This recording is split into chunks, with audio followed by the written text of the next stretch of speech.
What the Dark Keeps. The night Nora Briggs learned that silence had a price, she was holding a whiskey bottle in her left hand and a bar rag in her right, and the jukebox in the corner was playing a Merle Haggard song that nobody had selected because nobody ever had to. The nail played Merle on its own schedule, the way old buildings develop their own habits, something in the wiring that had been making the same decisions since 1987 and saw no reason to change. Highway 50 outside Ely, Nevada does not invite people in. It passes through, and the people who stop do so because they need something: gas, food, a bathroom, or the particular kind of dark corner that a roadhouse provides at 11 on a Friday night when the desert outside is cold and the road ahead is long. The nail had been providing that corner for 31 years. It sat low against the highway's shoulder, all cinder block and corrugated metal roof, with a neon beer sign in the window that buzzed in a way that suggested it was suffering. The parking lot out front was gravel that had been gravel for so long it had started to compact into something almost intentional. The lot around back was where Nora parked her truck, where the storage shed leaned slightly east, and where in the small room attached to the kitchen that the owner charitably called staff accommodation. Her daughter Chloe slept with a paperback book open on her chest and the small white noise machine Nora had bought at a pharmacy in Elko running steadily on the nightstand. Chloe was 8 years old, and she had her grandfather's dark eyes and her mother's jaw, and a case of asthma that required a maintenance inhaler every morning, a rescue inhaler in her backpack, and the particular vigilance of a child who has learned early that her body requires management. She was one of those children who take on responsibilities they should not have to take on, and do so without complaint, which was something Nora watched with a love so fierce it sometimes felt physically painful, and a guilt she carried quietly for the same reason. Nora had been bartending at the Nail for 4 years.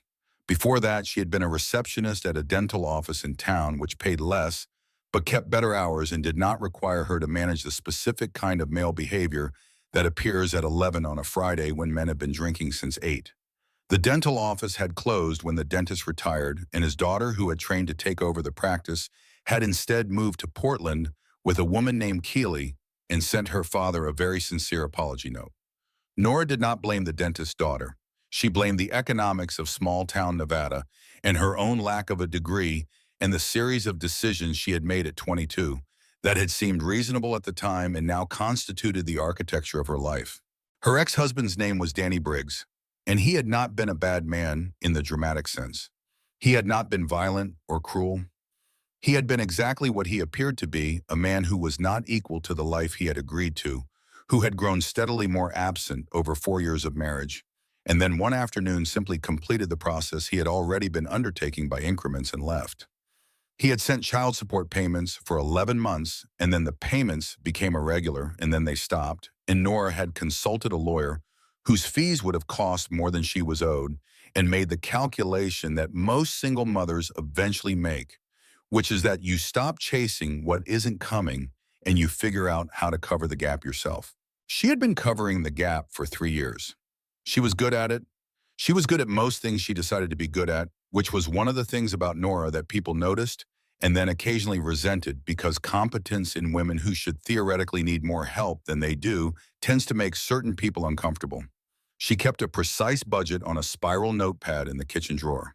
She knew the exact cost of Chloe's medication by pharmacy and by month.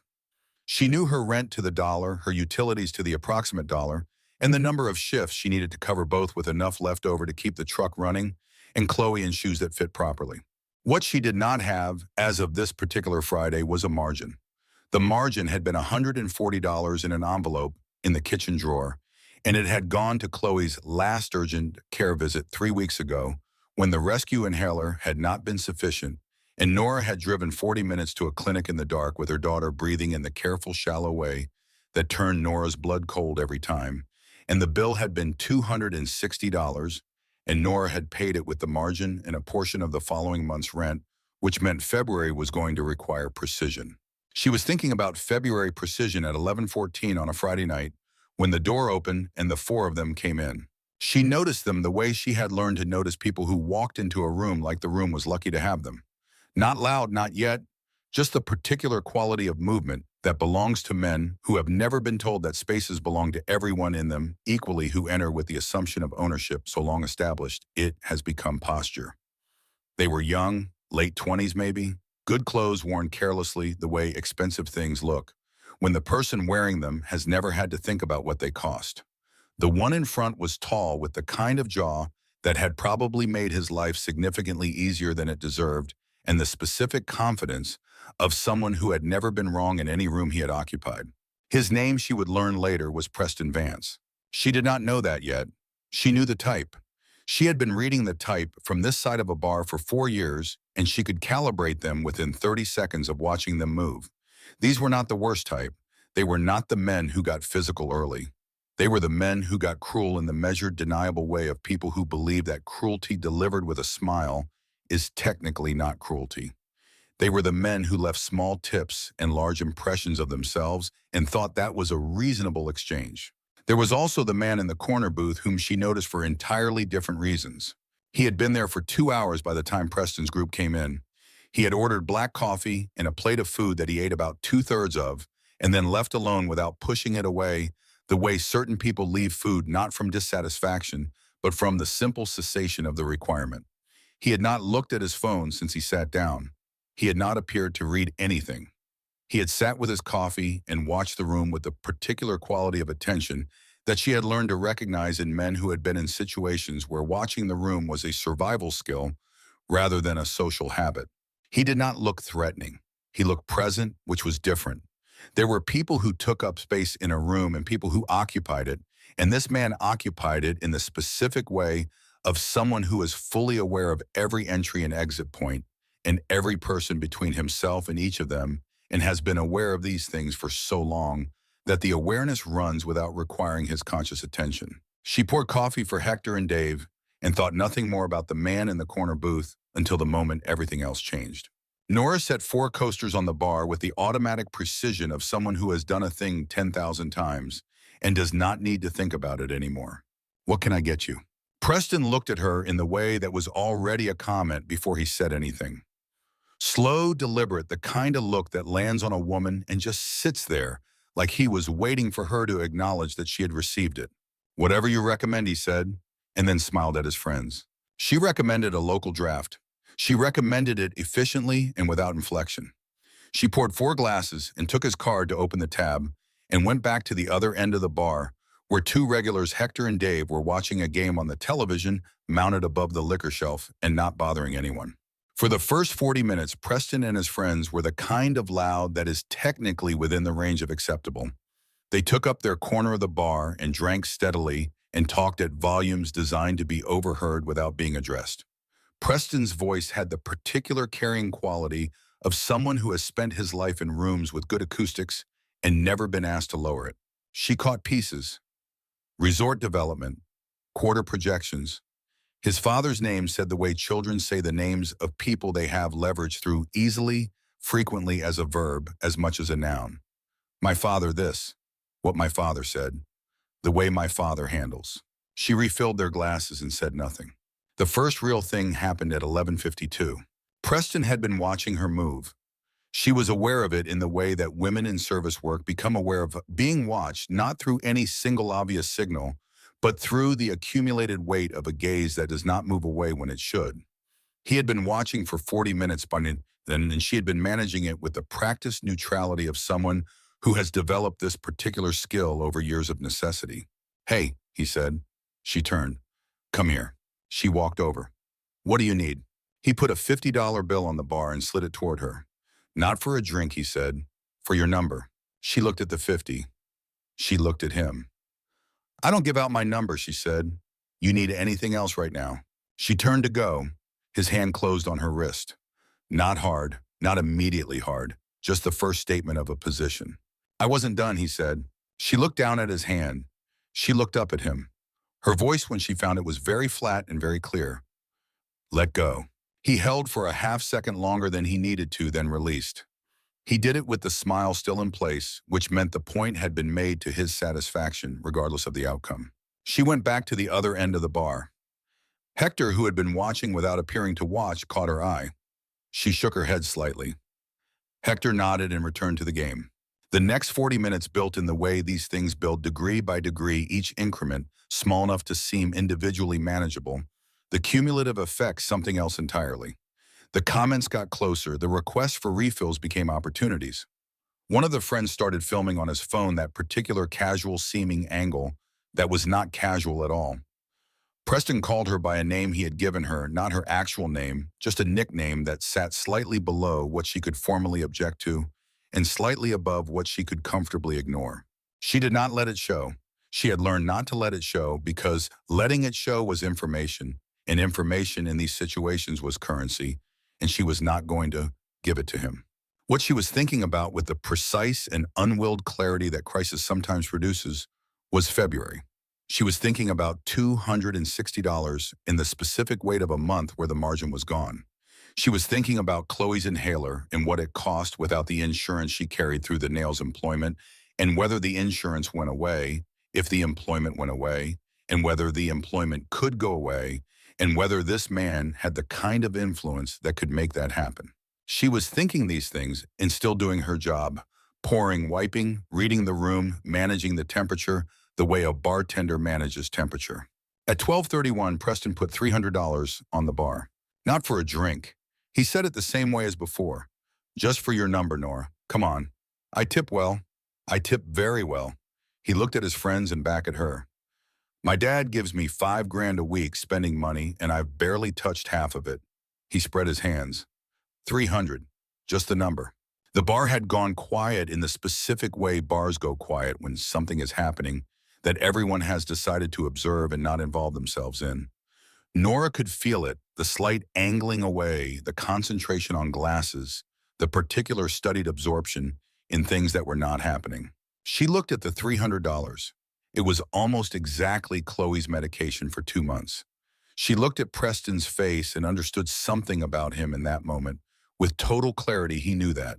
He had looked at her and calculated the worn edges of her situation, and he had arrived at a number that was designed not to purchase her number, but to demonstrate that everything had a price and that he knew hers and was willing to wait for her to arrive at the same understanding. Keep it, she said. Is there anything else I can get you tonight?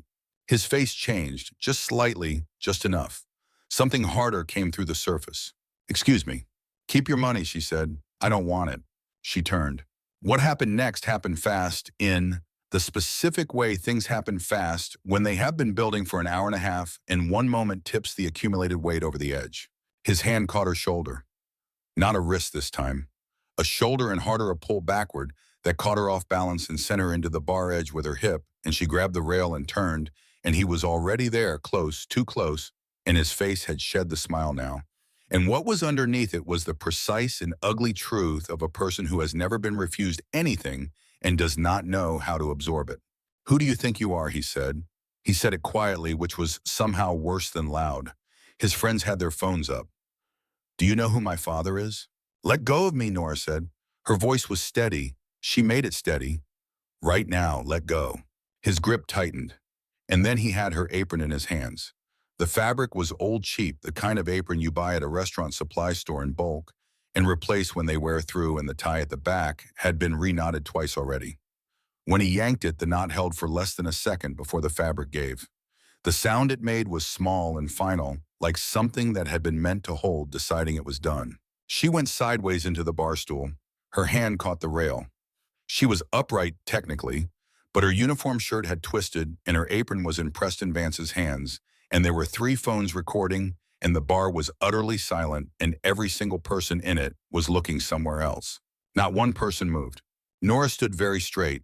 She did not cover herself. She did not look down.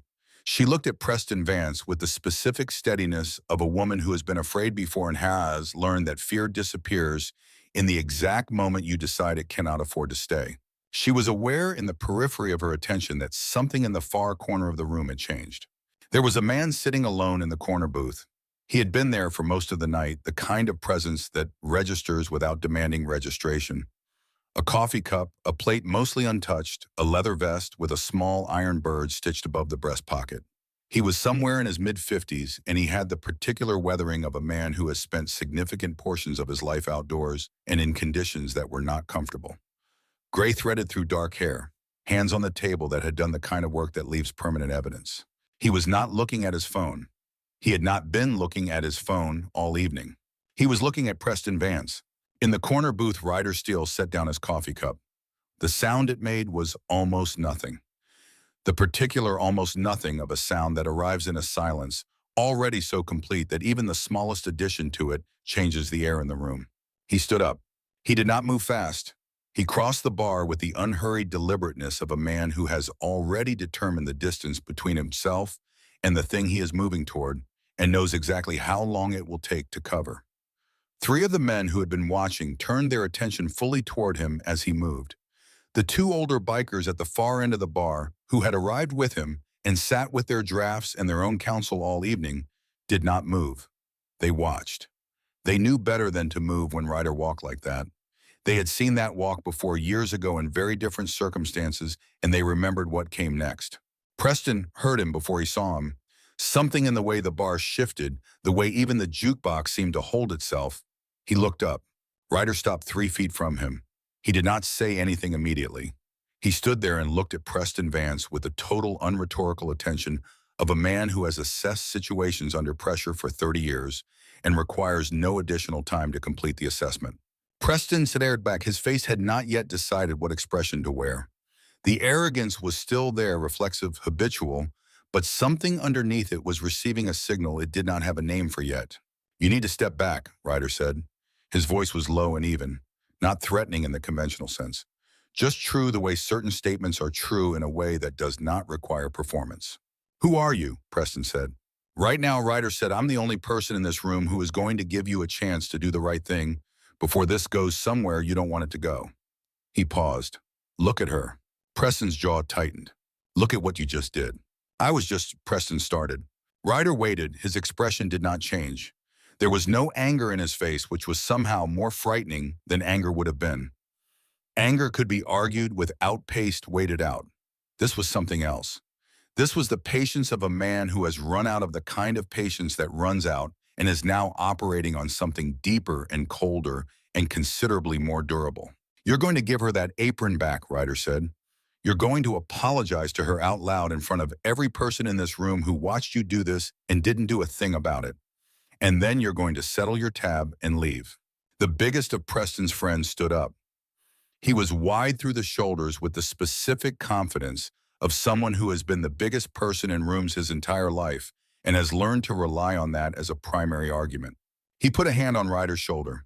That hand lasted approximately 1 second on Ryder's shoulder. What happened in the following 2 seconds was not dramatic and was not slow.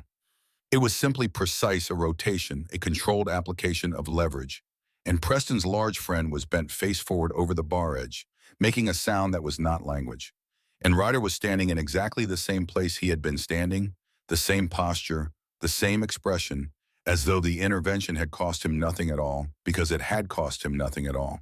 "Anybody else?" Ryder said. The second friend might back down. The third had his hands already up. Preston looked at Ryder with the expression of a man performing a rapid and unwilling recalculation. He was drunk, but he was not stupid, and whatever signal Ryder Steele projected in a room, some part of Preston Vance received it clearly, regardless of how much he had consumed. He looked at Nora. He looked at the apron in his hands. He set it on the bar. He walked around the bar edge to where Nora stood. He stopped in front of her. His hands were at his sides.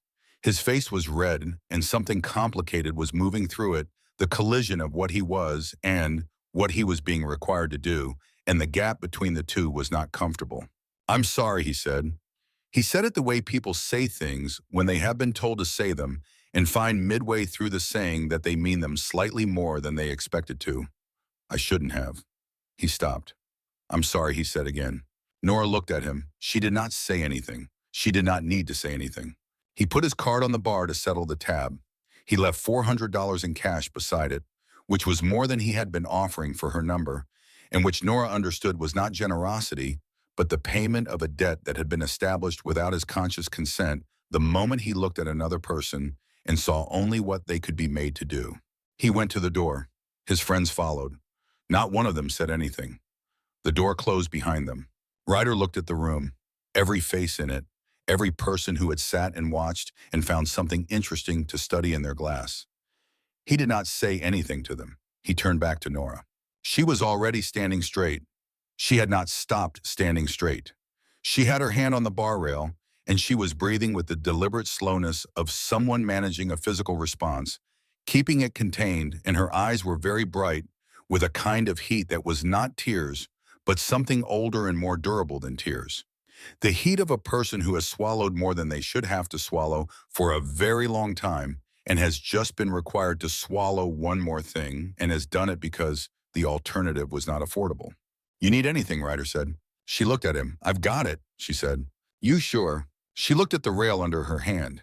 She looked at the cash on the bar. Yeah, she said. I'm sure. Ryder nodded. He went back to his corner booth. He settled his bill. He put on his jacket. He was at the door when her voice stopped him. Hey, he turned. What's your name? He looked at her for a moment, the way he considered the question like he was deciding something and then deciding to answer honestly. Ryder, he said. She nodded once. Thank you, Ryder. He went out into the Nevada night and thought that was the end of it. He was wrong. The video was on 3 platforms before 1:30 in the morning. Not the footage Preston's friends had taken that disappeared fast the way things disappear when someone calls someone who knows how to make calls. But the Nail had 2 security cameras in the footage of what Preston Vance did to Nora Briggs at a Roadhouse bar on a Friday night in Ely, Nevada, followed immediately by what Ryder Steele then did about it had been uploaded to the internet by a man named Carl, who had been sitting at table 6 with his wife and had made the decision on the drive home that some things deserve to be in the world. It moved fast. 80,000 views by 3 in the morning, 400,000 by sunrise.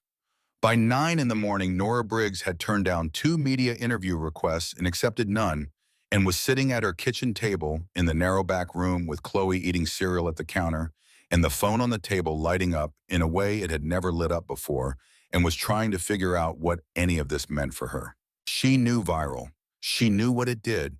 She had watched it happen to other people, and she understood that the attention does not choose sides neatly.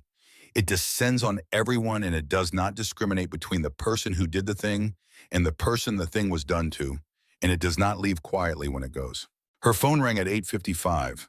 The number was her boss, Rod Pittman, who owned the Nail and 3 storage units outside of town and a piece of a car wash in Battle Mountain, and who had a particular way of beginning conversations that told you everything before the sentence finished. Nora, he said, you need to come in this morning. She knew before she got there.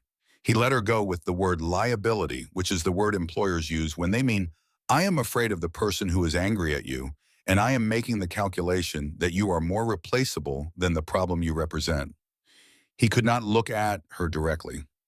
She gave him that he had the decency to be ashamed of himself, which was not nothing, though it also did not change anything. She sat in her truck in the Nails parking lot for 5 minutes with her hands on the steering wheel. She was calculating. She could not afford not to calculate. She had 3 weeks of rent covered and $600 in the account, and Chloe's prescription due in 11 days, and a truck that needed an oil change it had been needing for 2 months. She started the truck and drove. She did not know yet about the inspection notice her landlord had sent that morning. She did not know yet about the dark SUV that had been parked 1 block from Chloe's school since 7 in the morning.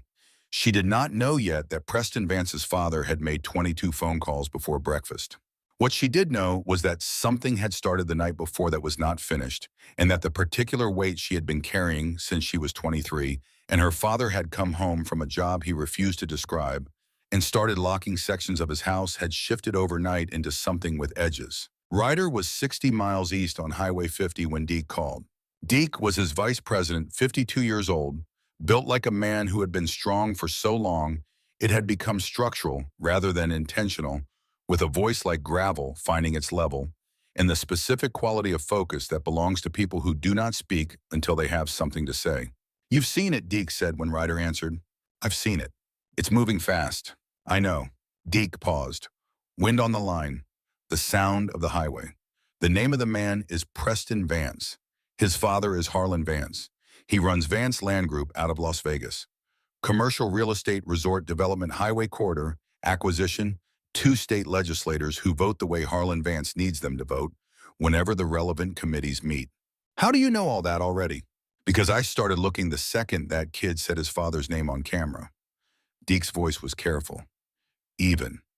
The roadhouse where this happened, the Nail on 50 rider, Harlan Vance, has been trying to buy that property for 4 years. The owner keeps refusing. And the woman. What about her? Her last name is Briggs. Her father was Earl Briggs, worked for Vance Land Group as a survey contractor for 6 years, left the company abruptly, died in a car accident on a county road 2 years later. Ryder's hand tightened on the phone. Hit and run, he said. Cause undetermined, Deke said. Driver never found. And Ryder? He paused. Earl Briggs, I ran the name. He was on site at the Callan property on Route 89 in October 2017. Ryder was very still on the shoulder of Highway 50. The desert stretched flat in both directions. The sky was the pale, absolute blue of high desert morning, and it meant nothing. The Callan property, he said. Adjacent to your compound, Deke said, 18 months before the fire. The fire that killed Ryder's wife. The fire that killed his daughter. The fire that the state investigation had listed as cause undetermined and that Ryder had spent 7 years carrying as the specific and permanent weight of a thing that had happened to him that no one had ever answered for. Silence on the line. Long enough that Deke did not fill it because Deke understood that some silences were not empty. She does not know any of this, Ryder said. It was not a question. She is a bartender who just lost her job, Deke said. She has a daughter. She does not know anything. Ryder looked at the highway ahead of him. Then he looked in the mirror at the direction he had come from. I'm turning around, he said. Figured, Deke said, and hung up. Ryder sat on the shoulder for another moment. He thought about a woman standing at a bar rail at 12:31 in the morning, with her spine straight and her jaw set and her eyes bright with a heat that was not defeat and would not be. He thought about Deke's voice saying the Callan property. He thought about 7 years of riding without direction and arriving somehow at a roadhouse on the specific stretch of highway where all of it had started. He did not believe in providence. He had seen too much to believe in the organized mercy of the universe. But he believed in the structure of things, in the way events accumulated into patterns if you were willing to stand back far enough to see the shape, and the shape of what Deke had just described was not coincidence. He turned the bike around. He sat on the shoulder for a moment before he opened the throttle. Not from hesitation, from the particular deliberateness of a man who has learned to account for what he is about to do before he does it, because the life he had led for the first half of it had required that accounting, and the habit did not leave when the circumstances changed. He thought about his wife. She had been a journalist, not the kind that appeared on television or covered the events that people chose to cover because they were visible and safe. The kind that went toward the things that were not safe because the things that were not safe were the things that needed to be covered. She had understood that and chosen it, and he had understood her choice, even when it frightened him, which was most of the time.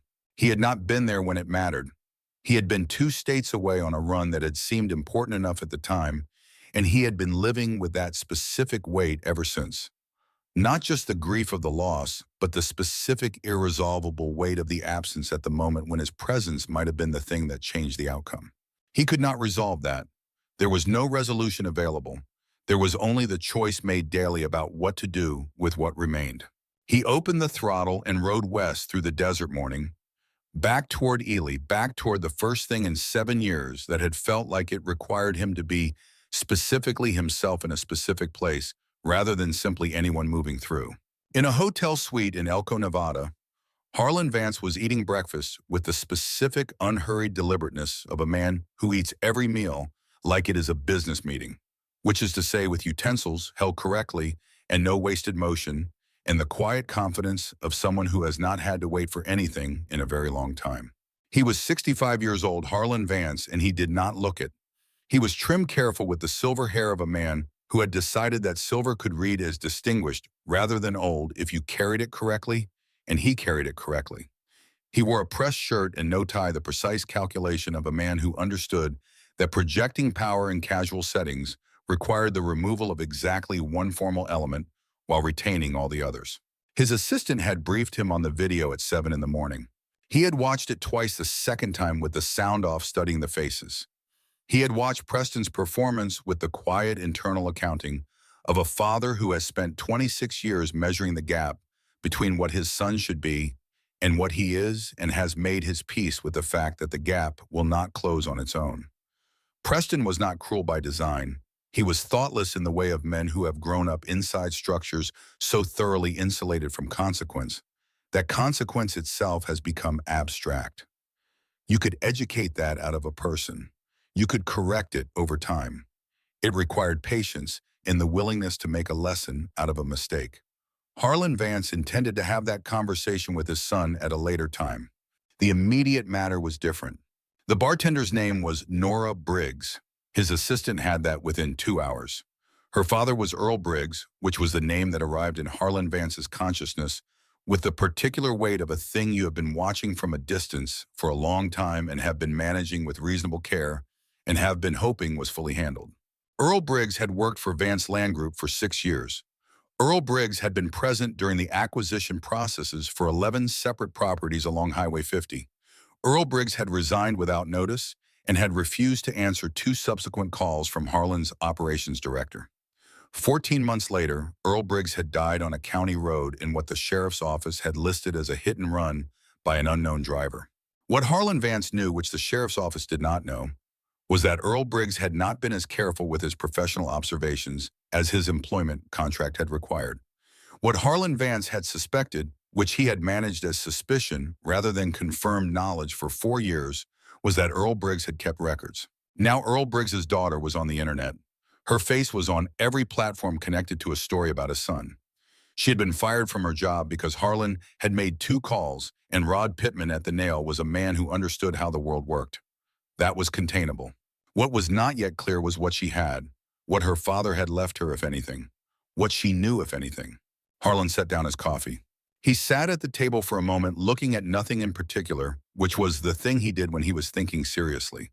He had a reputation among the people who worked for him for this specific quality of stillness, the silence of a man processing information rather than avoiding it. His operations director, who had been with him for 12 years, had learned to read the length and quality of these silences as a measure of the seriousness of whatever he was considering. A 15-second silence meant he was deciding. A 30-second silence meant the situation required resources. What had just happened, which had produced a silence of over a minute, meant something was being fundamentally reconsidered. The video was a problem in the way that most problems were problems, not because of the event itself, but because of what the event made visible.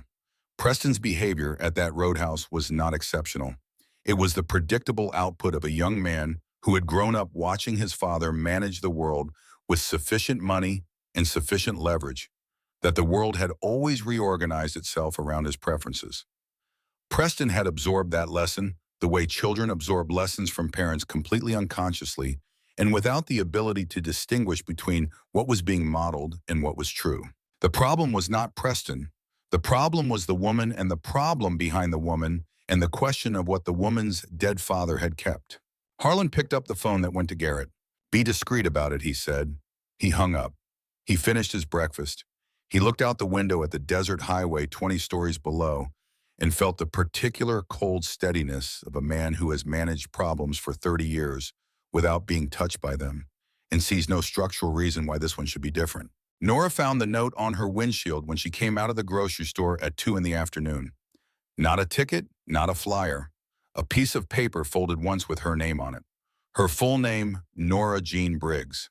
Her middle name was not on anything public. She stood in the parking lot with the paper in her hand and felt the hairs on the back of her neck rise before she unfolded it. 4 sentences printed in a plain font, no signature. "You need to stop speaking to the media. What happened at the bar was nothing. Your daughter walks to school alone every Tuesday and Thursday. What can happen to a child is not nothing." Nora read it twice. Then she looked up slowly and looked at the parking lot the way you look when you know you are being watched and might still be. Cars in their rows, a woman loading bags, an older man near the cart return. Nobody watching, nobody obvious. She got in her truck and locked the door.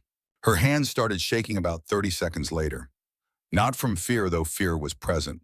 From the specific rage of a woman who has done everything she was supposed to do to keep her life manageable and still ended up in a parking lot reading a note about her child. She had not spoken to any media. She had refused both interview requests.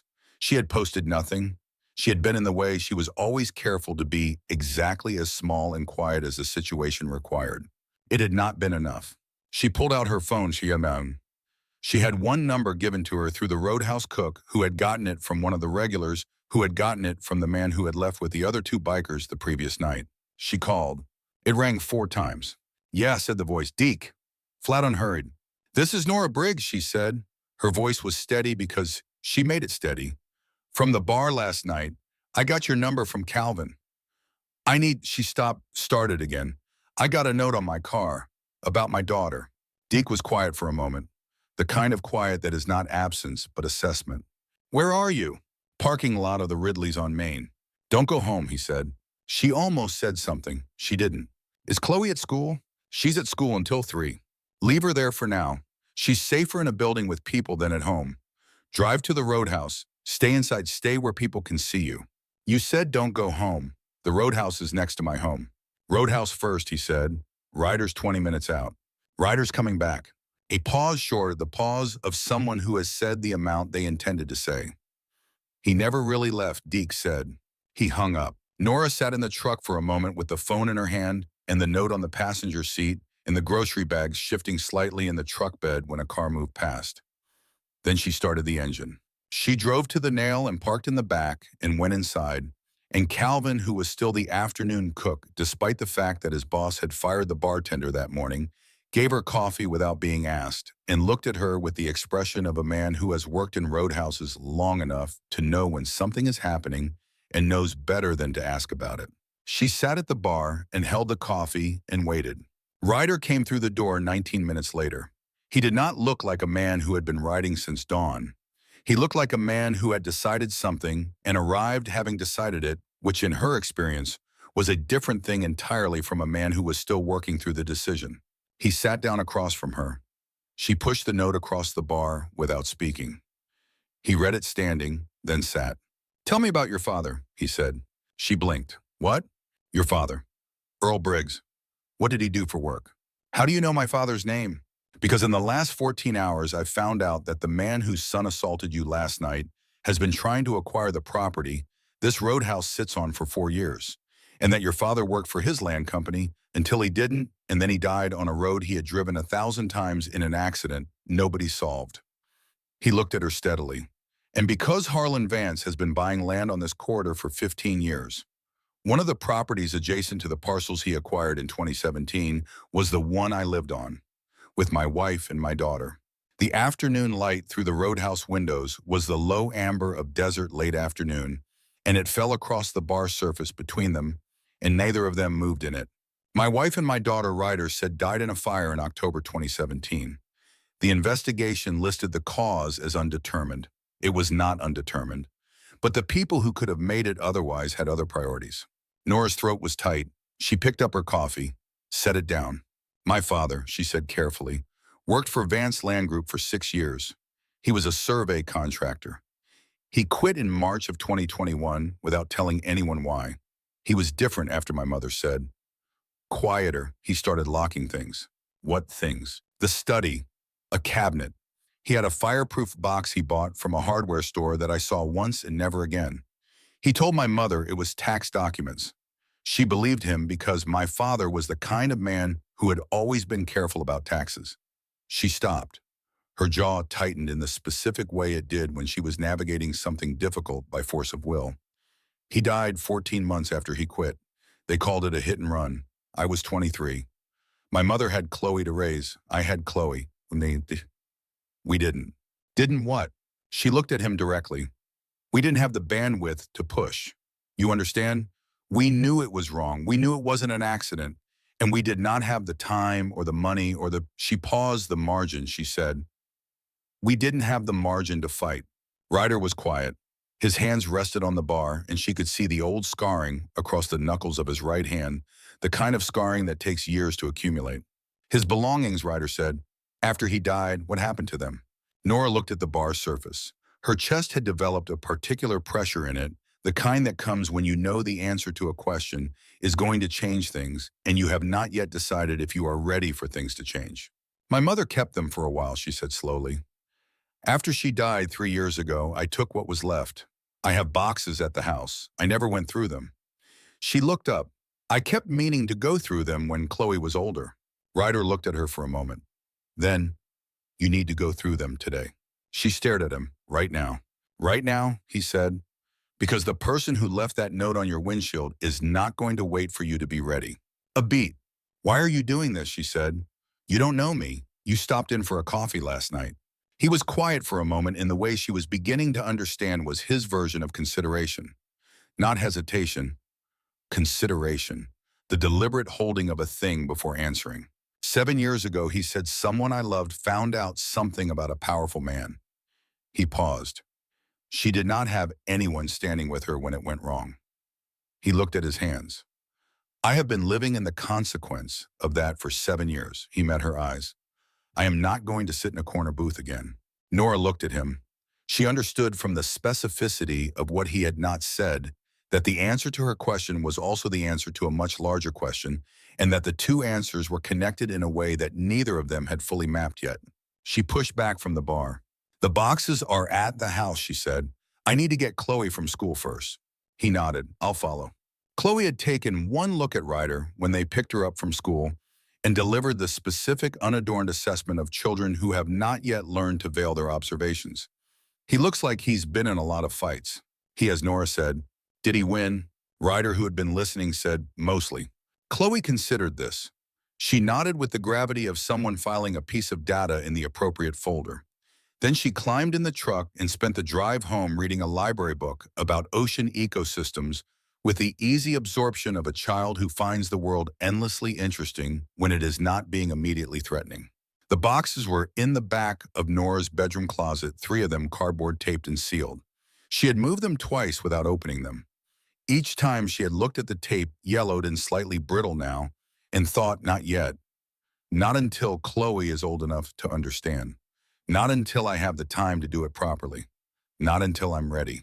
She stood in her bedroom with Ryder behind her and Chloe in the doorway of the hall and felt the weight of not yet resolve into now, in the specific way things resolve when circumstances take the decision out of your hands. She opened the first box. Tax files, client folders, survey contracts organized alphabetically, precisely the way her father had organized everything. Nothing immediately obvious. She moved to the second box. More folders older. Project documentation. Property surveys for parcels she did not recognize the names of. The third box was different. Heavier. She cut the tape and folded the top back and found not files but other things. A laptop old, the screen cracked diagonally. A small zipper pouch, the kind used for travel documents, combination locked.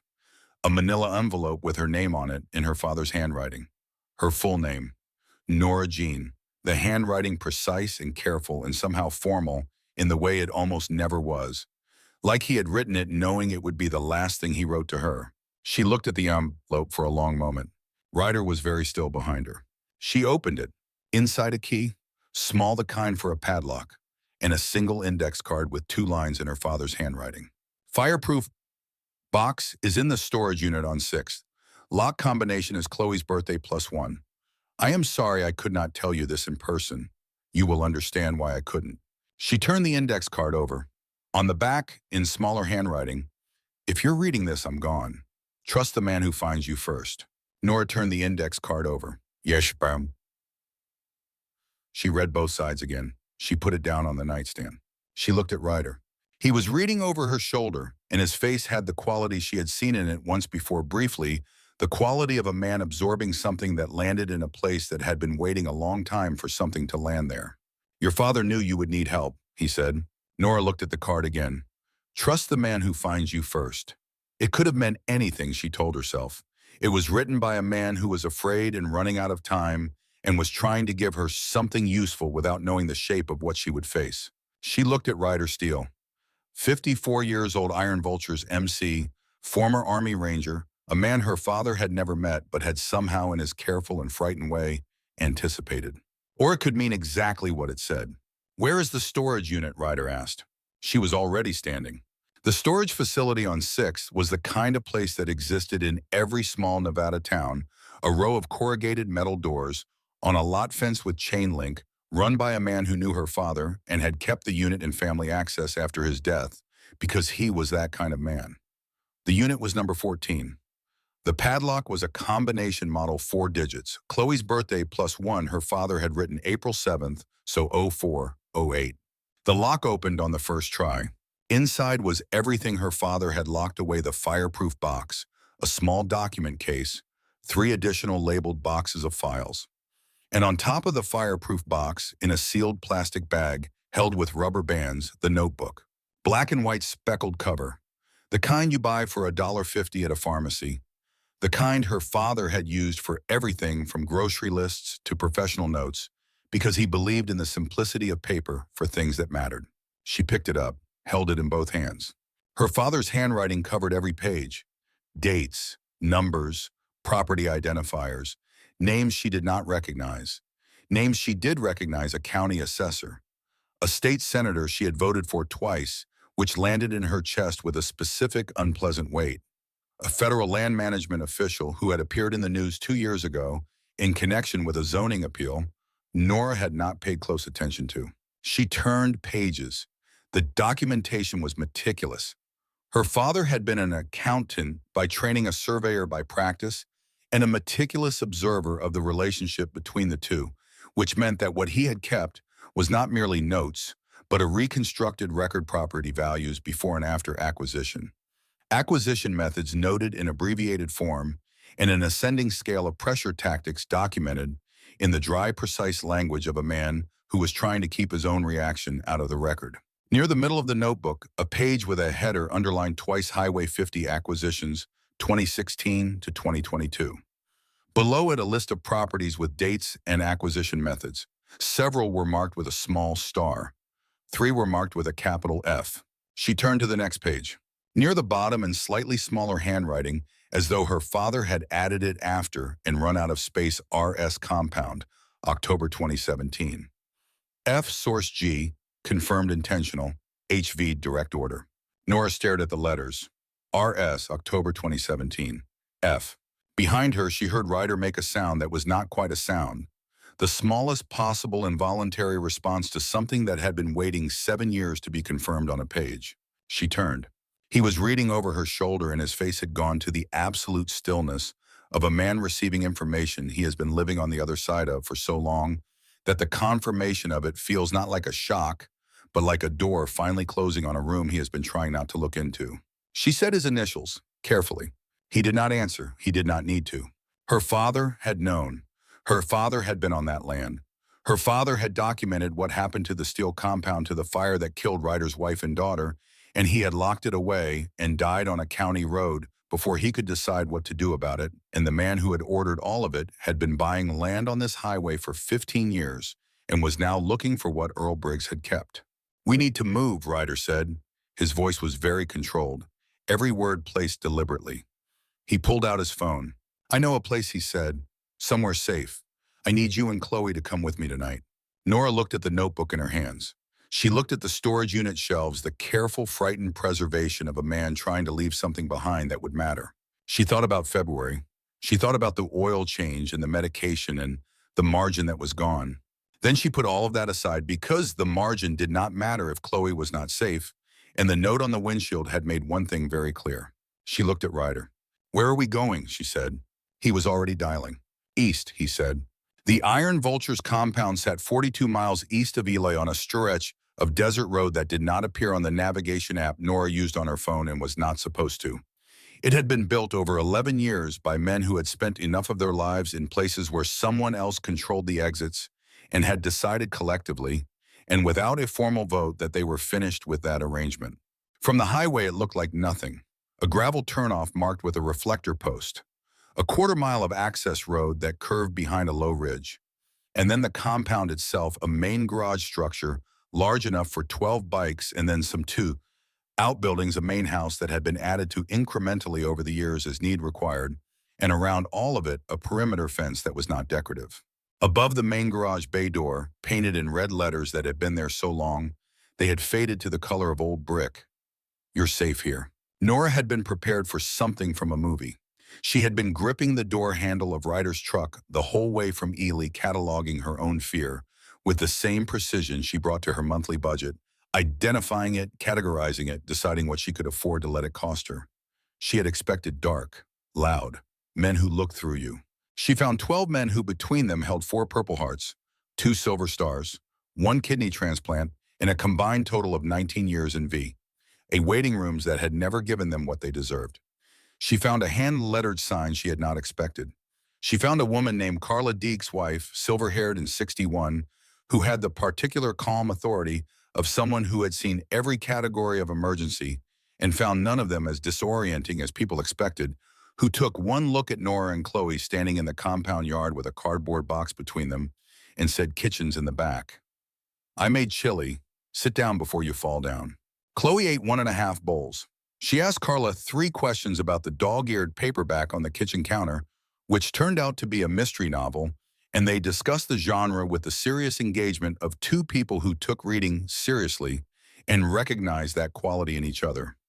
Within 20 minutes, Chloe was at the kitchen table with her own book and Carla's reading glasses, which were too large for her face and which she wore anyway with the serene practicality of a child who identifies a solution and implements it. Nora stood at the main table in the garage and spread her father's notebook open and did not eat anything. She had been to many places in her adult life that had claimed to be safe without meaning it. The urgent care clinic that told you not to worry until they handed you a bill you could not pay.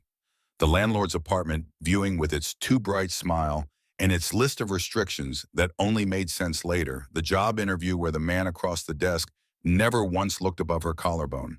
She knew the performance of safety the way it was deployed as a marketing tool, a reassurance designed to get you to lower your guard before the real situation became apparent. The compound did not perform. The sign above the door had been painted by someone who was not thinking about how it looked to visitors. It had been painted because someone meant it, and the meaning had soaked into the paint over the years the way meaning does, when it is genuine, becoming not brighter but more real, less visible from a distance and unmistakable up close. She looked at the notebook. She looked at the names her father had written in his careful accountant's hand. She looked at the dates beside the acquisition entries and calculated the way she always calculated what those dates meant in terms of the people who had been living on those properties when the code complaints started, when the insurance claims arrived, when the pressure became something that could not be managed.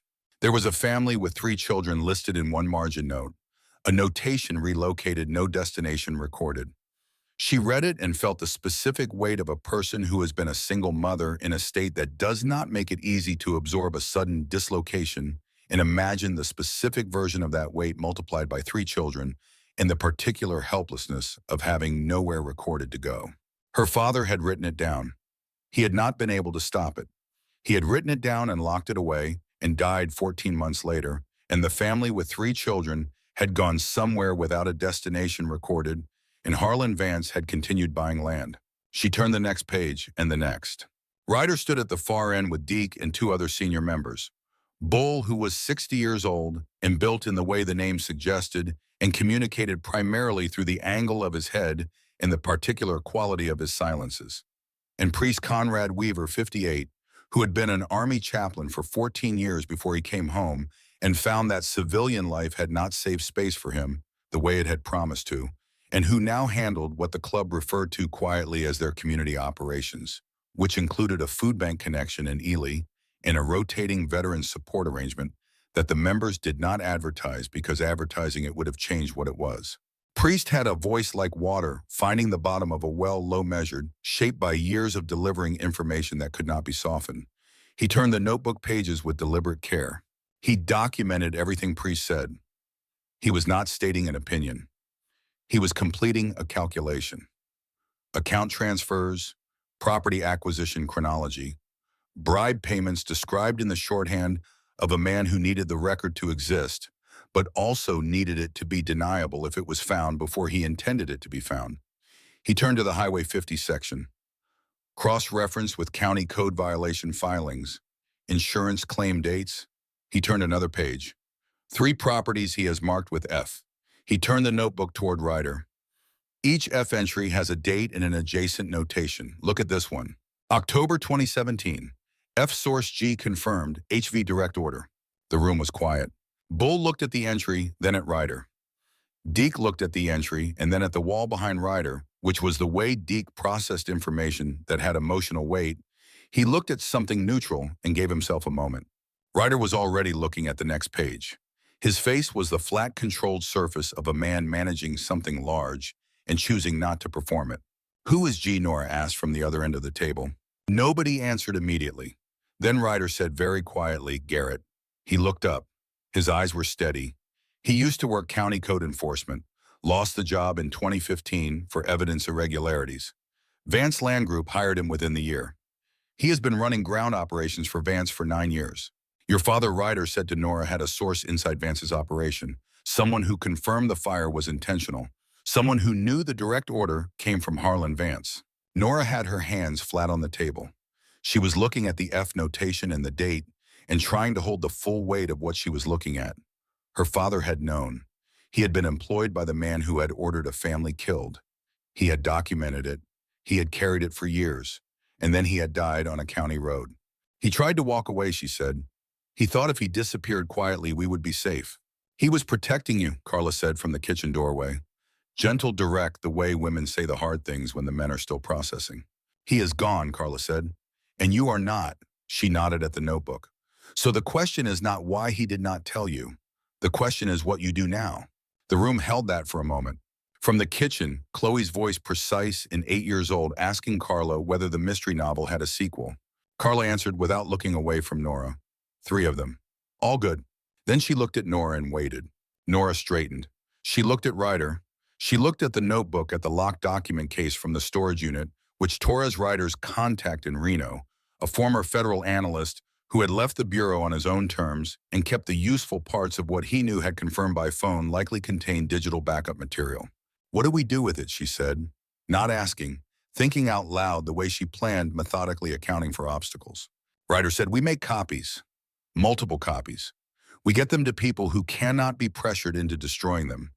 We get the locked case open and we see what your father kept on the drive inside. And we do all of this tonight before Harlan Vance finishes figuring out what you have. He paused. Torres can be here in 3 hours. He has a contact at the FBI field office in Las Vegas, an agent named Mora, who has been building a financial crimes case against Vance Land Group for 2 years.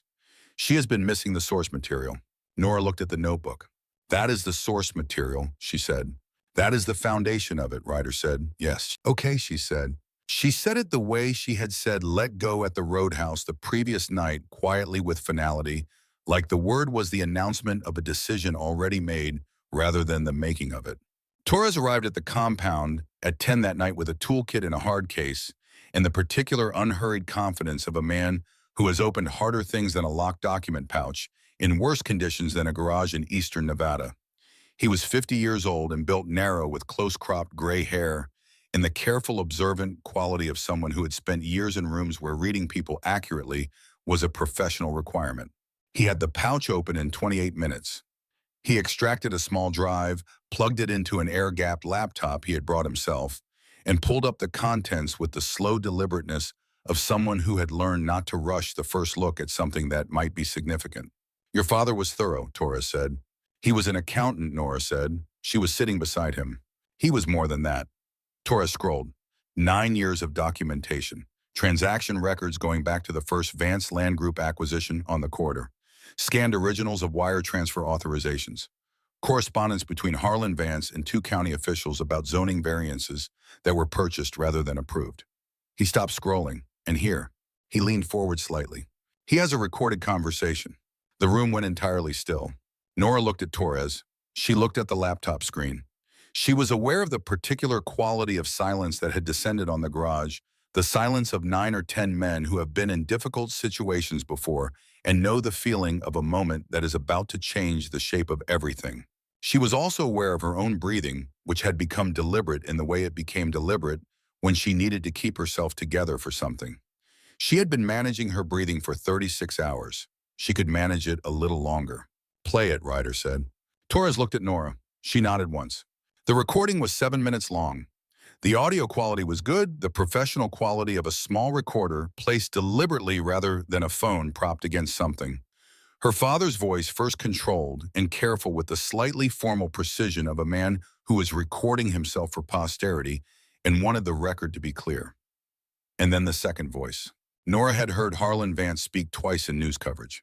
The voice on the recording was unmistakable, smooth, measured with the particular register of a man who is never uncertain because uncertainty is a condition he has arranged his life to eliminate. You know what you have is incomplete, Harlan said on the recording. You know that anything you think you can prove, I can answer. I have resources, Earl. You have a daughter to raise. Her father's voice. I have everything, Harlan. All of it. The acquisitions, the payments, the fire on the steel property. A pause, long enough to be a response in itself. What do you want? Her father, I want to give it to someone I trust and walk away. I want to disappear from your life and you from mine. I want my daughter left alone. I want this to be finished. Another pause. You should have come to me sooner, Harlan said, and then the recording ended. 4 months after that recording, Earl Briggs had died on a county road.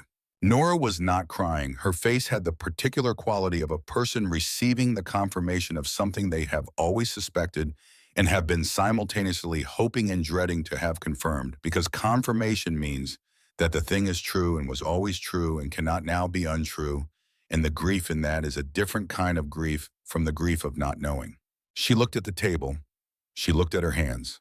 He tried to make a deal, she said. He thought if he offered to disappear, he would be allowed to. She looked up at Ryder.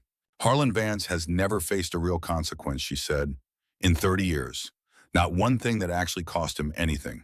Ryder met her eyes. He will, he said. How? Her voice was not pleading. It was the direct tactical question of a woman who had been doing math since she was 23 and was now doing it again with different numbers. He has lawyers and politicians and resources, and we have a notebook and a drive and a recording that his legal team will argue the provenance of for 6 months while he moves money and destroys anything we missed.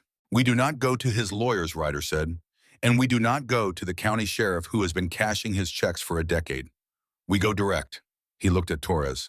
Sandra Mora at the FBI field office. Torres was already reaching for his phone. She has been building toward Vance for 2 years, Torres said.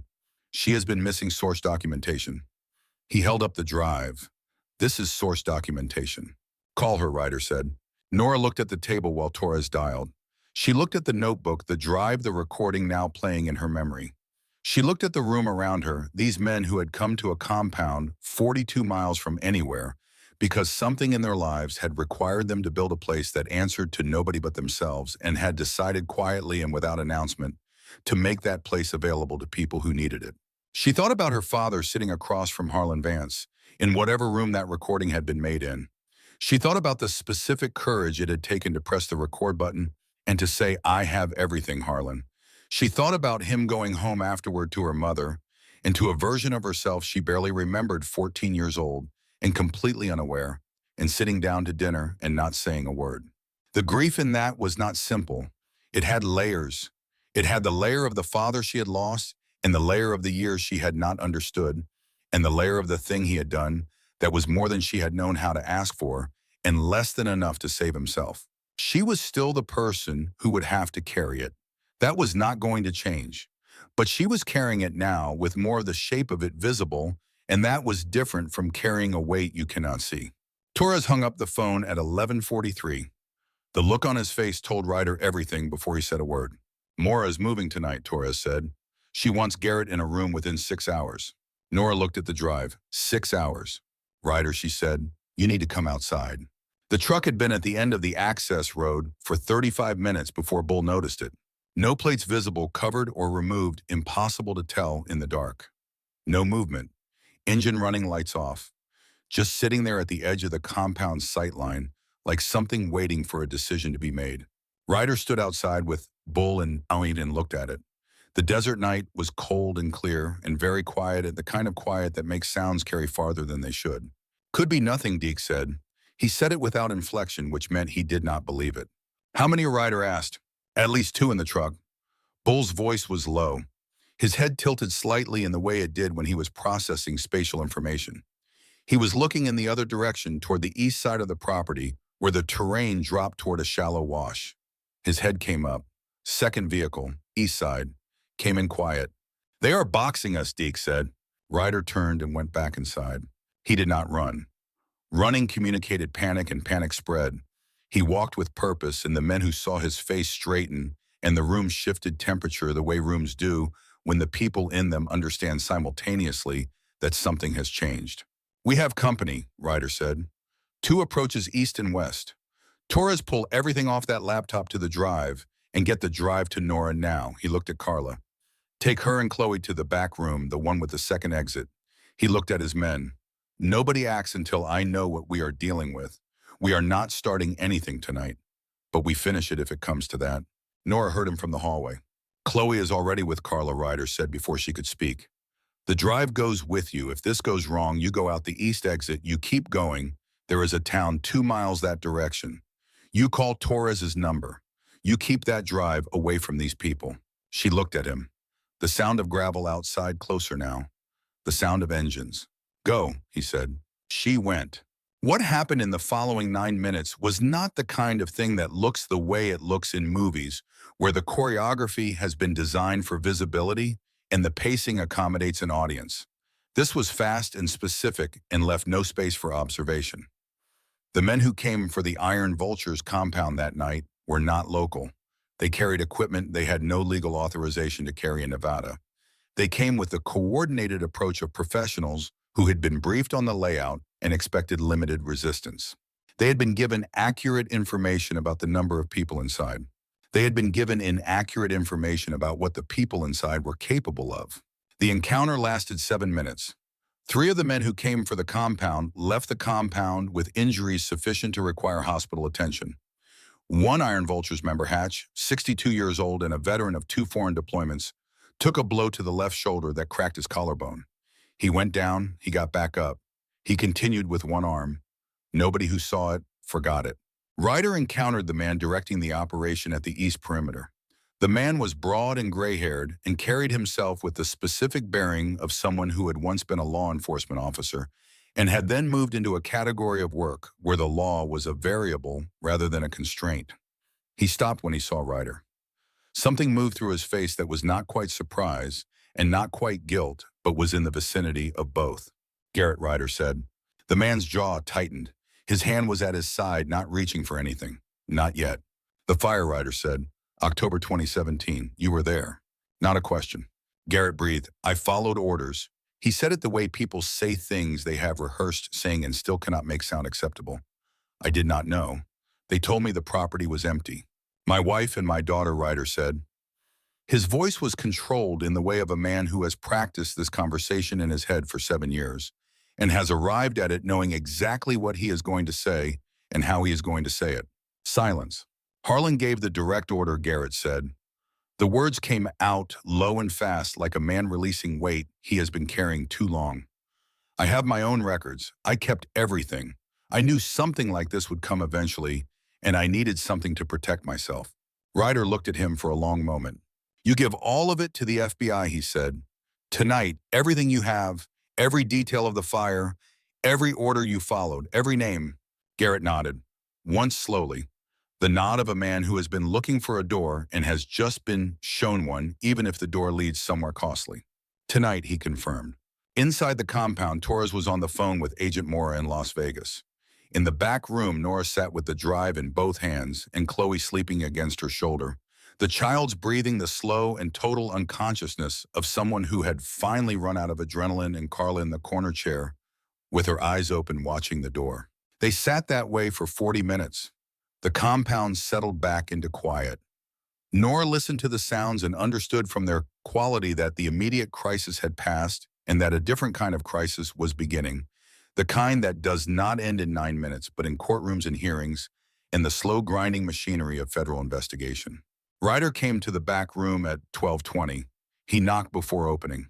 She noticed that. He knocked. Mora is moving tonight, he said. Torres put everything in front of her, and the recording alone is enough for a federal warrant. She wants Garrett in a room within 6 hours. Nora looked at the drive. 6 hours. She handed it to him. He looked at it in his palm. Small, smaller than his thumb. My father kept this for years, she said. He died for it. It sat in a storage unit on 6th Street. It means something now, Ryder said. Only if it gets to Mora. It gets to Mora, he said. She looked at him. Her father's note was still in her coat pocket. She was aware of it the way you are aware of things that have weight without being heavy. Who else knows we are here, she asked.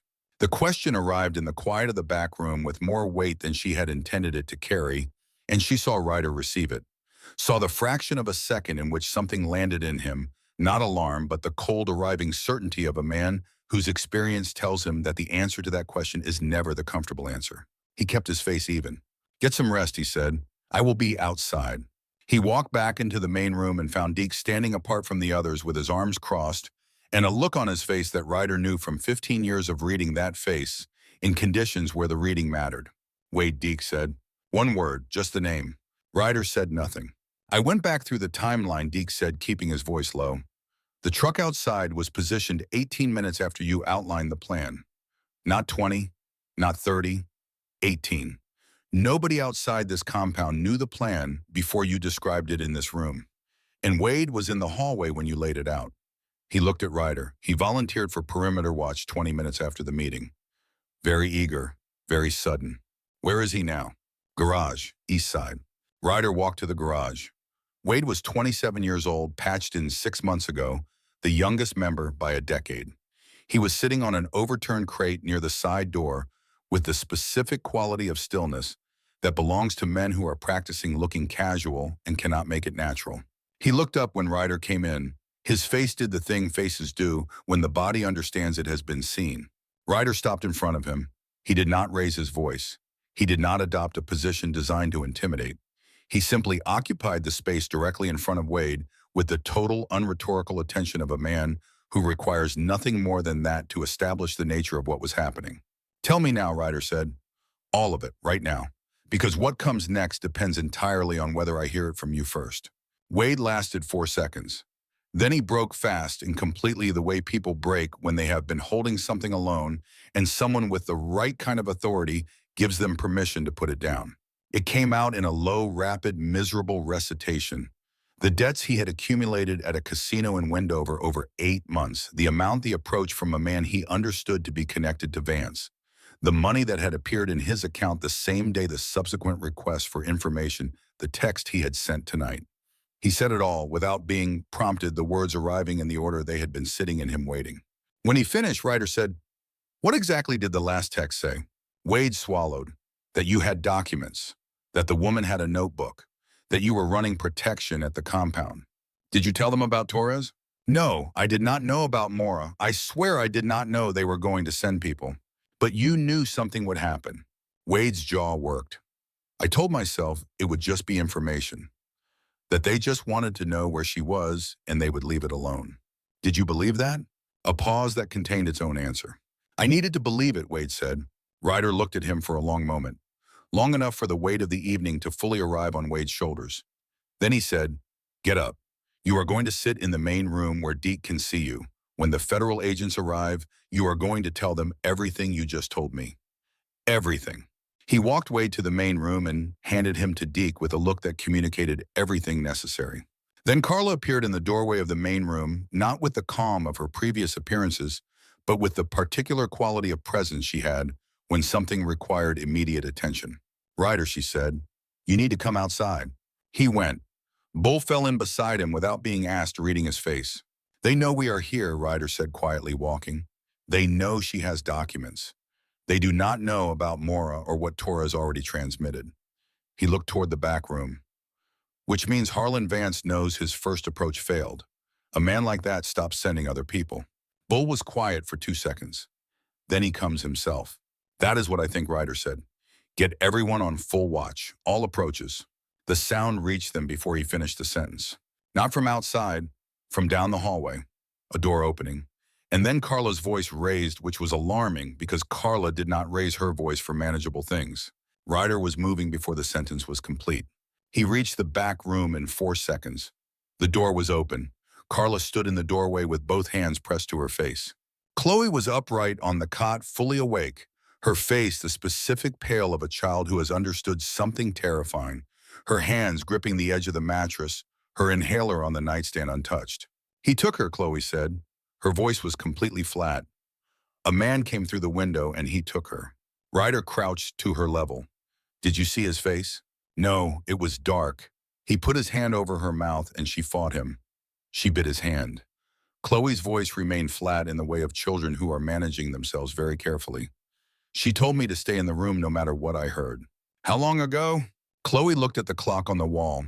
She calculated with the precision of a child who has spent her life managing schedules around medication times. 6 minutes, she said. Ryder stood. He looked at the window. He looked at the dark desert outside it. He calculated the direction, the timing, the head start, and the limited number of large Vance properties on the Western Highway 50 corridor that were remote enough to hold someone and keep it quiet. There was one. He had looked at the property records Deke pulled. The Dalloway development site 15 miles west, a resort project that had been permitted 2 years ago and then stalled, existing only as a foundation and a prefab operations office on a 60-acre parcel that Harlan Vance had acquired by means Earl Briggs had documented in a notebook, now in Torres's possession. He was not certain. He was certain enough to move. He turned back to Chloe. She was still sitting on the edge of the cot, her hands gripping the mattress, her eyes on him. She had her mother's jaw, the specific quality of set determination that was structural rather than performed. He sat down next to her. "I'm going to get your mom," he said. She looked at him. She had the direct, evaluating gaze of a child who has been careful about trusting people and is applying that carefulness now. "She will be scared," Chloe said. "She does not show it, but she gets scared."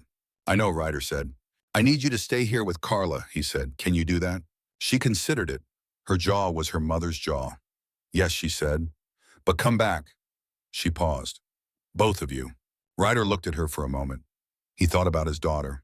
He thought about the specific weight of the photograph. He did not have the weight of a 7-year absence that had been the particular texture of his life for so long, it had become simply the texture of his life. He thought about an 8-year-old girl with an inhaler on the nightstand sitting straight on a cot in an Iron Vulture's compound, telling him to come back. "We will come back," he said. He stood. He went to Deke. He went to Bull. He went to Priest. 4 bikes, no headlights for the first mile, then lights and full throttle on the highway. 15 miles west in the dark.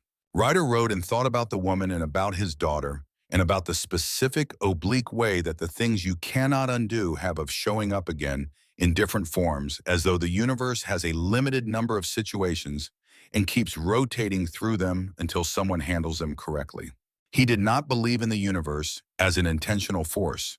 He had made his position on that clear to himself in the months after the fire and had not revised it since. But he believed in the structure of things, and the structure of this particular thing, a daughter whose father had kept a record and died for it, and a man who had lost his family to the same record and had been riding the wrong direction for 7 years, had a shape to it that he could recognize even if he could not explain it. He thought about the index card. Trust the man who finds you first. Earl Briggs had written that, not knowing who would find his daughter. He had written it hoping that whoever it was would be the right kind of person. He had taken that on faith, which was the specific courage available to people who have run out of all other options, the courage to trust that the universe, which had not been kind to them, would at least be correct. The highway unrolled under the bikes.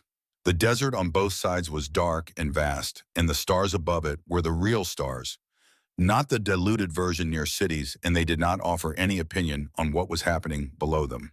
15 miles was 12 minutes at the speed they were running.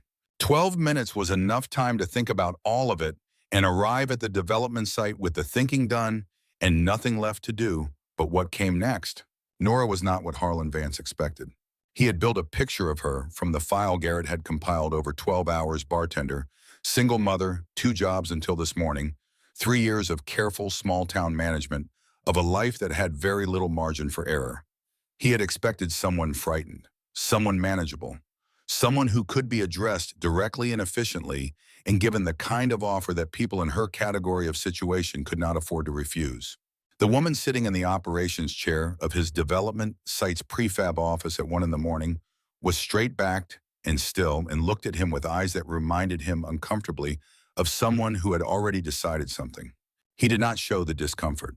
"You are Earl Briggs's daughter," he said. Nora said nothing. "He was a good surveyor," Harlan said. "Reliable, meticulous." He paused, turning a glass of water slowly in his hand. He made the mistake that careful people sometimes make. He confused documentation for power. "He was right," Nora said. Harlan looked at her. His expression recalibrated slightly, the small adjustment of a chess player encountering an unexpected move. "Where is the drive?" he said. "Not here." "Where is it?" "With someone you cannot reach." She met his gaze. "It is already moving. You are already too late. You just do not know it yet." He turned to the window. He looked out at the dark desert. Nora used those 3 seconds. The woman who had brought her a bottle of water 20 minutes ago, one of Harlan's operations staff, a younger woman of about 30, who had looked at Nora when she set down the water bottle, with something in her face that was not entirely absent of conscience, had set her phone on the chair arm beside Nora's zip-tied hands. Whether she had done it deliberately or carelessly, Nora did not know. She had made a calculation based on what she had seen in the woman's face, and she had acted on it. She had the phone in her zip-tied hands before Harlan turned back from the window. She found the camera. She switched to video. She found the live button, the button she knew from watching other people at other dull moments used for birthdays and county fairs, and she pressed it. She set the phone on her knee screen up facing Harlan. 1 bar of signal. It would have to be enough. Why Highway 50, she said. He turned back to her. He looked at her. He looked at the question.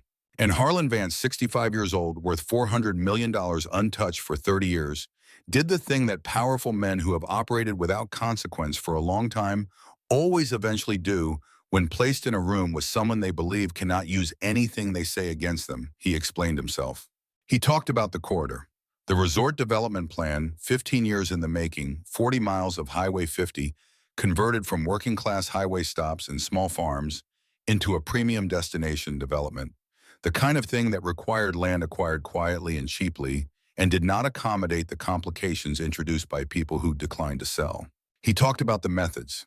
He spoke of them with the flat practicality of a man who considers inconvenient people an engineering problem rather than a moral one. Code complaints, insurance pressure, the families who left, the few who had not left voluntarily. He talked about the vision of it, the resort strip, the casino development, the hotel properties he had been planning, each one positioned along the corridor, with the specificity of a man who has been living with a map in his head for 15 years and has memorized every square mile of it. He talked about it the way certain men talk about their ambitions, when they believe the audience cannot use the information, with the serene total conviction of someone who has decided that what he wants is the same as what should happen, and that the people in the way of it are simply misunderstanding the direction of history.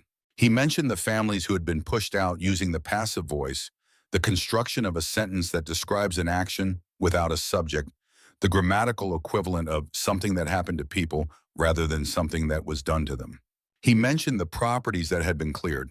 He said cleared the way you say cleared when you mean burned or pressured or dismantled by the systematic application of regulatory harassment until the people living on them had no energy left to continue the fight. He mentioned fires. He used the passive voice the way people use the passive voice when they want to acknowledge an action without claiming it. Structures that were cleared. Situations that were resolved. Nora kept her face neutral. The phone on her knee kept recording. 1 bar. She did not know if the signal was holding. She did not know if anyone was watching. She knew Harlan was still talking, so she kept him talking. She thought about the notebook, about the F entries and the dates and the neat, careful handwriting of a man who had been trying to tell the truth with the only tools available to him, and had paid for that with his life and had not been able to make it matter while he was alive. She thought about her daughter's face in the back room at the compound, upright and pale and holding herself together with the specific stubbornness she had from both sides of her family. She kept Harlan talking. The journalist, she said, 7 years ago, the woman on the Steele property. The temperature of the room changed. She felt it. Harlan looked at her with a different kind of attention now. Still assessing, but the assessment had changed in character. That was not my intention, he said carefully. But it happened. There are situations, he said, that develop in ways that are not entirely. He stopped. Managed. She had a daughter, Nora said, 6 years old. Silence. The first real silence of the conversation. The silence of a man who is not capable of feeling what a decent person would feel in that moment, but is capable of recognizing that it is a liability. Who else knows you are here, he said. The door opened.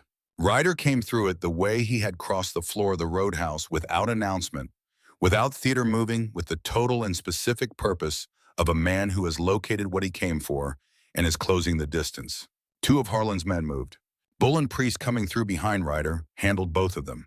The sounds that followed were brief and conclusive and left both men on the floor alive, which Ryder had specified on the ride over. Harlan backed up until he hit the wall. He looked at Ryder Steele, the man whose family he had arranged to have killed in October 2017, whose name he had read in a security file 48 hours ago, whose face he had studied in a grainy, still image pulled from a roadhouse security camera, and for the first time in 30 years, Harlan Vance felt the specific cold of a man who has run out of space between himself and a consequence. "Wait," Harlan said. Ryder crossed the room to him. He did not hit him. He took Harlan by the collar of his pressed shirt and he held him against the wall, and he looked at him from 8 inches away and said nothing. Just looked. The way you look at something you have been carrying for 7 years. "My wife," Harlan started. "Don't," Ryder said. "I can give you." "I do not want anything from you," Ryder said. His voice was very controlled, each word exactly where he placed it. "I want you to still be breathing when the federal agents get here. That is the only thing I want from you right now. And I need you to understand exactly how much effort that is costing me." Harlan stopped talking. Ryder stepped back. He crossed to Nora. He pulled the folding knife from his pocket and cut the zip tie with one clean motion and held her arms steady as she stood because she had been sitting rigid for 90 minutes and her legs required a moment. She held up the phone. "One bar, still live." "How long?" Ryder said. 13 minutes, she said. He looked at the phone, then at her. "You got him on camera," he said. "He likes explaining himself," she said. "Outside vehicles. Multiple moving fast from the highway. Not motorcycles. Engines that belong to large vehicles moving with the authority of people who have legal standing and are not uncertain about using it." Deke appeared in the doorway. "Federal," he said. "4 vehicles. Mora must have been already heading this direction when Torres called." Torres appeared behind him. He looked at Nora. He looked at the phone. He looked at the live stream counter in the corner of the screen. The viewer count was climbing past 60,000, past 70, still climbing, the number ticking upward with the specific speed of something that had found its audience and was not finished. "That is going to be on every news platform in the country by morning," Torres said. "Good," Nora said. Outside vehicle doors open. Agent Sandra Mora's voice clear, and carrying the particular authority of someone who has been building toward a moment for 2 years and is not wasting a second of it now that she has arrived, cut through the desert night. "Federal agents." Nobody moves. Nora exhaled. The phone was still in her hand. The stream was still running. And across the internet at 1:37 in the morning, 73,000 people were watching a 65-year-old developer standing against a prefab office wall in the Nevada desert, his pressed shirt slightly wrinkled for the first time in a very long time, being looked at by a 38-year-old bartender with zip tie marks on her wrists and her dead father's drive in her pocket. The people watching in living rooms and hospitals and all-night diners and the kind of places people are awake at 1:37 on a Saturday morning saw something in Nora Briggs's face in that moment that they recognized even if they could not have named it. The look of a woman who has been afraid for a very long time and has in this specific moment completely stopped. Ryder stood beside her. He did not say anything. He did not need to. In the corner of the room, Harlan Vance looked at the phone in her hand and understood for the first time in 30 years that the thing he had spent 30 years maneuvering around had found him. Not the law, not lawyers, the truth, told by the daughter of the man he had killed to keep it quiet, traveling at the speed of a live stream to everywhere all at once. Agent Mora came through the door. Agent Sandra Mora was 44 years old and had been building the Vance Land Group case for 26 months. She had a whiteboard in her office in Las Vegas that she had stopped letting her team add to because it was full, and a filing system that her supervisor described as architecturally impressive, and her colleagues described as obsessive, and a particular quality of focused energy that arrived with her whenever she entered a room, the energy of a person who has been moving towards something for a long time and has just arrived. She had agents on every exit before her vehicle fully stopped. She had Harlan Vance in federal custody with his rights read before he managed to recompose his face into anything resembling its usual expression. She had the drive from Nora's hand logged into evidence, photographed, documented, and in the care of her tech analyst within 14 minutes of walking through the door. She pulled Ryder aside while her team worked the room. "You understand I have about 40 questions," she said. "Ask them," Ryder said. "The stream," Mora said. "It was at 73,000 viewers when I walked in. It is at 340,000 now." She studied him. She streamed it herself. "She did everything herself," Ryder said. "I just drove." Mora looked at him with the expression of someone deciding how much of what she was being told was intended to be taken literally. Then she said, "Garrett." My people picked him up 20 minutes ago. He is talking. She paused. He has not stopped. She looked at Ryder steadily. He confirmed the fire. The steel compound, October 2017. He confirmed the order came directly from Harlan Vance. The words landed the way Ryder had known they would land, with the specific weight of a confirmation that is different from suspicion, even when you have lived with the suspicion for 7 years. Suspicion leaves a door ajar. Confirmation closes it. He had been living in the room with that open door for 7 years. He had been managing the draft coming through it, the cold reminder of a thing that had not been resolved, and he had structured his life around that draft because there was nothing else to do. You cannot close a door that has no handle on your side. The door was closed now. He nodded once. Will it hold, he said. Will it be enough to keep him from walking out of this in 6 months on a technicality? With Garrett's testimony, the drive documentation, the recording, the financial transfer records, and a live stream confession viewed by she, checked her phone, currently 412,000 people. She allowed herself the smallest possible version of a smile. Yeah, she said, it is going to hold.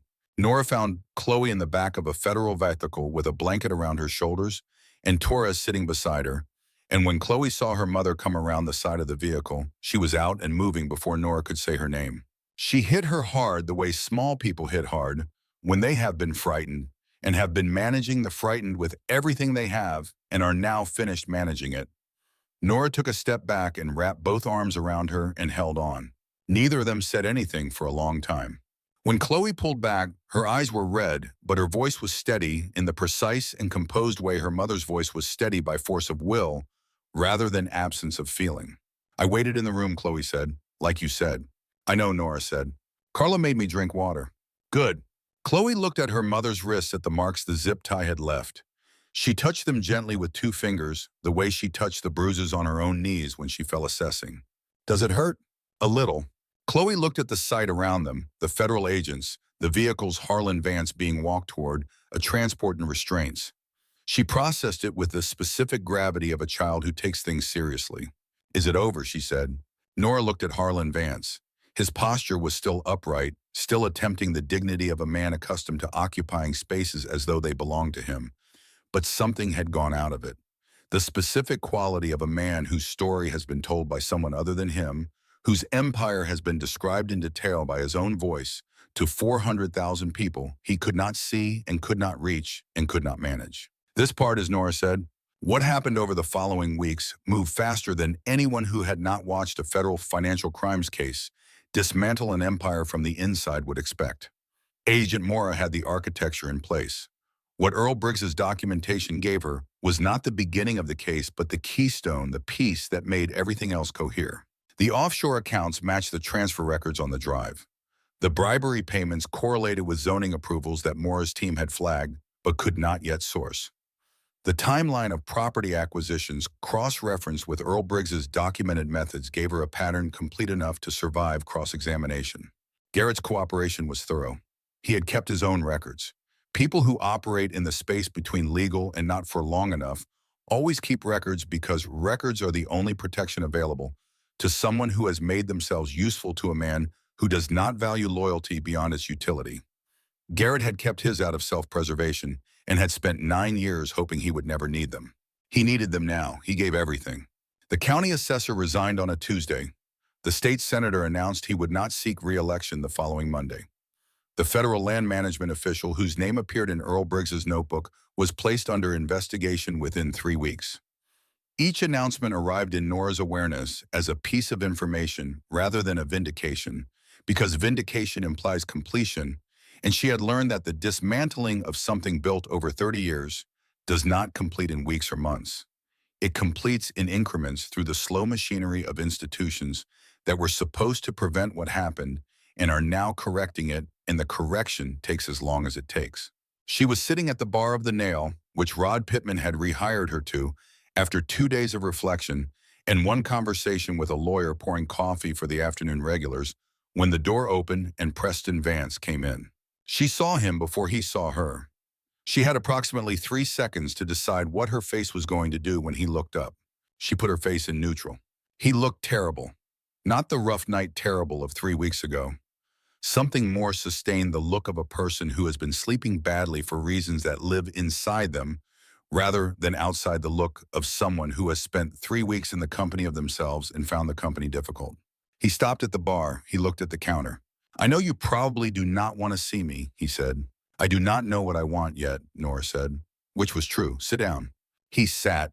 She poured him a coffee without being asked because she was a bartender and it was automatic. And he looked at the cup with something in his face that was both gratitude and shame, and probably had not learned yet how to be one without the other. I called Agent Moore's office, he said, 2 days after the compound, before the stream went everywhere. He wrapped his hands around the cup. I found out where they were taking you. I gave them the address. Nora went still behind the bar. She looked at him. She thought about 4 federal vehicles arriving with a specificity that had seemed, even in the chaos, slightly faster than Torres's call alone should have produced.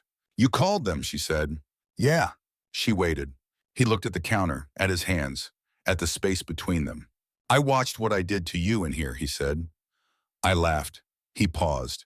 And then I watched myself laughing on the security footage on the internet, and I tried to tell myself it was not that bad and I could not do it. He looked up, and then I found out what my father had been doing for 30 years. And I understood that I grew up inside of that, and I thought it was normal. I thought that was just how things worked. He looked at his coffee, people with power and people without it, in the space between them, as something you navigated rather than questioned. He shook his head. I was wrong, he said. Nora looked at him for a long moment. The afternoon light came through the roadhouse windows and fell on the bar between them, and neither of them moved in it. You are going to spend a long time figuring out exactly how wrong, she said. And I am not the person who is supposed to guide you through that. I know, but you did the right thing, she said. When it mattered, that counts. It does not cancel what came before, but it counts. He nodded. He picked up the coffee, set it down. I am sorry, he said. I know that does not fix anything. I know it does not come close. Nora looked at him the way she had looked at the room on the night it all started, steady, clear, without flinching. Not forgiving, not performing forgiveness, just seeing. I believe you, she said. It was not absolution. Both of them understood that. But it was true, and true was worth more in that particular moment than anything warm and easy would have been. He left 20 minutes later. Nora stood behind the bar and watched the door close and felt the particular complexity of a person who has learned that the world is not divided cleanly into people who cause harm and people who do not, but into people who cause harm and run from it, and people who cause harm and eventually sometimes turn around. She refilled the coffee at table 3 and kept moving. The compound changed in the months that followed. Not in its structure, it was still the Iron Vulture's place, still 42 miles east of Ely on the road that did not appear on navigation apps. But what happened inside it changed. What it was for changed. Priest put together the paperwork for a nonprofit with a lawyer, Elko, and a name Vulture's Watch. Community Protection Services.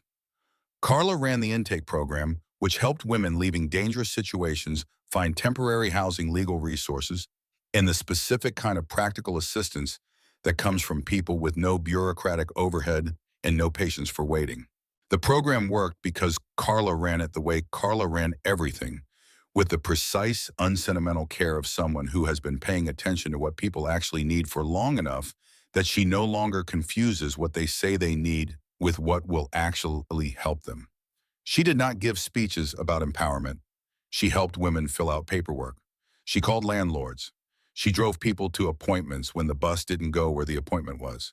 She kept a folder of local resources that she updated every 3 months because resources changed and outdated information was worse than no information. Within the first 6 months, she had helped 32 women through situations that the official support systems would have taken 3 to 6 months to address if they had addressed them at all. Priest said at the first meeting of the Vulture's Watch Board of Directors, which took place at the long table in the compound garage on a Thursday evening over chili and cornbread, I think we built something here that was supposed to exist a long time ago. Nobody disagreed. Torres helped connect them with the FBI's Victim Services Network, which gave them reach the club alone could not have had. The veterans came on their own, the way they always had, not through advertising, but through the specific trust of one man, telling another that this was a place where they would not be handled. Within 3 months, there were 8 veterans at the Thursday evening cookout. Within 6, there were 15. Hatch's collarbone healed. He complained about the physical therapy with impressive creativity and attended every session without missing one, which everyone pretended not to notice. Wade testified at his federal hearing. He received a reduced sentence for full cooperation, 8 months in county and 2 years of probation. When he came back, the garage was not the same place it had been when he left it, not because of what he had done, but because of what had happened since, and because places change when the people in them change what the place is for.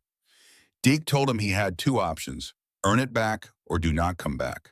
Wade stayed. He earned it slowly, without ceremony, without anyone making a speech about it. In January, Nora started the prerequisites for nursing school at Great Basin College. She was 38 years old, and the youngest person in her cohort was 20, and the oldest was 54, a retired ranch hand named Owen, who had decided that 54 was as good an age as any to start something new, and held this position with the serene authority of a man who had been arguing with difficult terrain his whole life and found classrooms comparatively manageable. On the first day, Nora sat beside a woman named Della, 61 years old, recently retired from 20 years as a school cook, who had arrived early and chosen the window seat and smiled at Nora when she came in. That was enough. The work was hard in the specific way that good work is hard.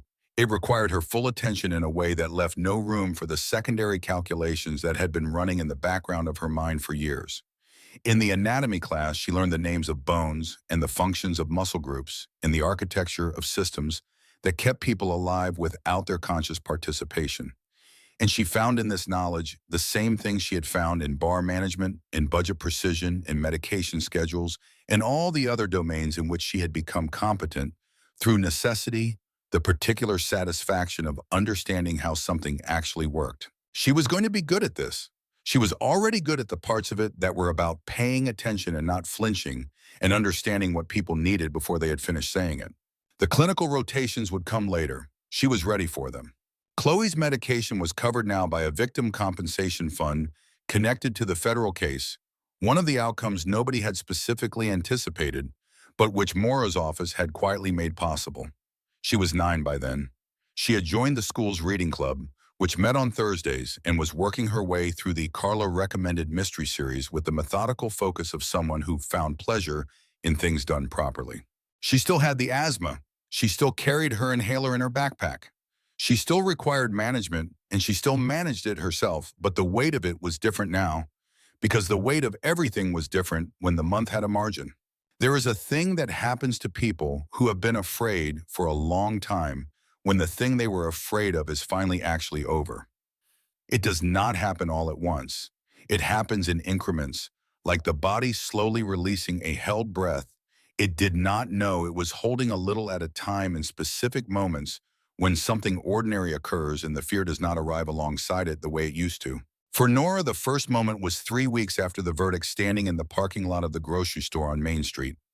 She was loading bags into the truck, and a car pulled up close behind her, and she heard the engine, and she did not flinch. She noticed that she had not flinched.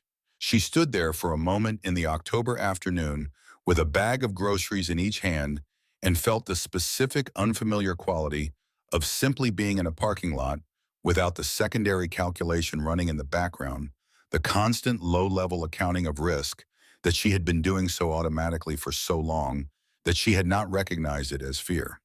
She had recognized it as attention, as carefulness. It had been fear. She loaded the groceries. She drove home. She did not check the rearview mirror more than twice. The second moment was the night Chloe slept through without waking.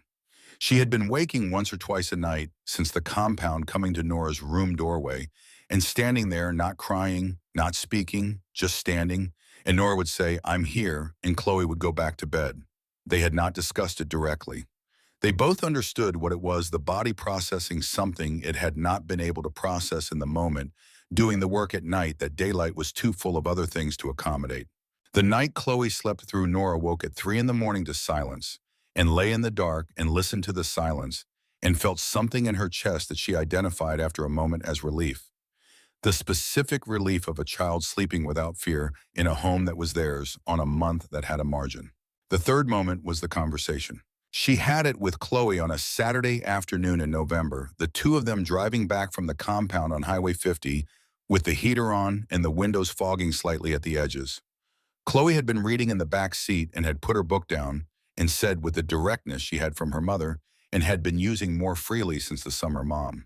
Yes. Are you scared anymore? Nora thought about it. Honestly, the way she had always tried to answer Chloe's honest questions honestly, because she believed that children deserve the truth calibrated for their understanding rather than reassurance calibrated for adult comfort. Sometimes she said, about different things, not the same things. What different things? School. Whether I am going to be good enough at it. Are you? I think so. I have to keep going to find out. Chloe considered this. She looked out the window at the desert going past. I am not scared anymore, Chloe said. About the man. She paused.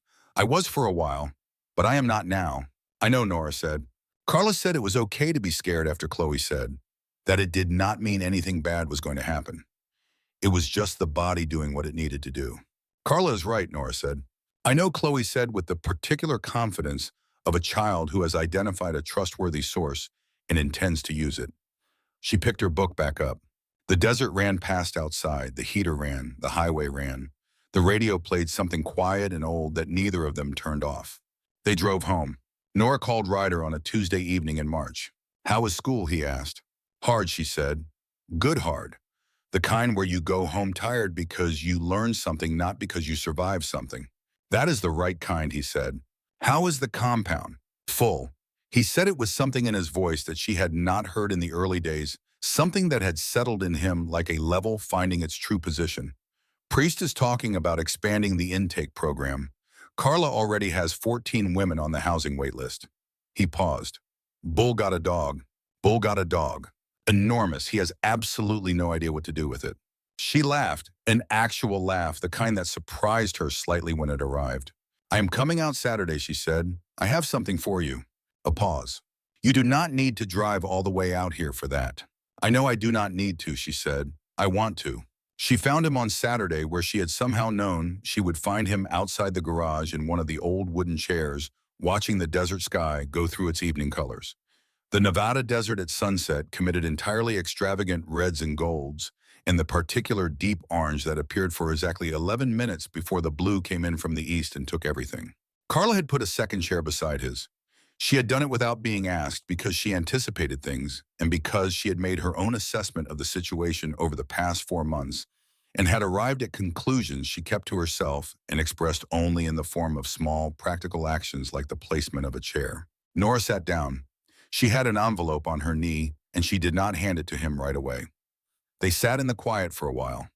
The desert was cold and clear, and the kind of still that is only possible 40 miles from the nearest traffic.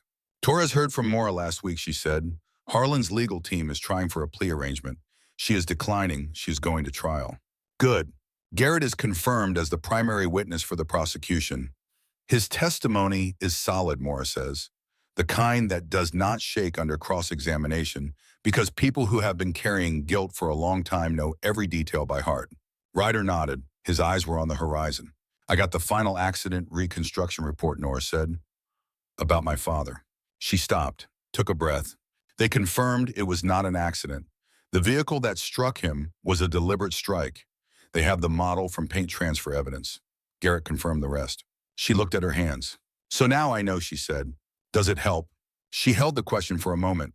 The honest question asked without performance or pity, the question of someone who has had his own version of now I know and knows what it does and does not do. I do not know yet, she said. Ask me in a year. He nodded. She picked up the envelope. I talked to the detective who originally handled your family's case. He is cooperating with the federal investigation now. He confirmed that evidence photographs from the original scene were preserved in the archive. She held the envelope out. I requested copies. I thought you should have them.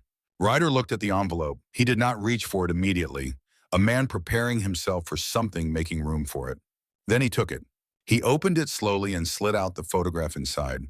It was a photograph of two people, a woman with dark hair, and the kind of laugh that comes through even in a still image, and a small girl of 5 or 6 sitting in the woman's lap with her arms around her mother's neck.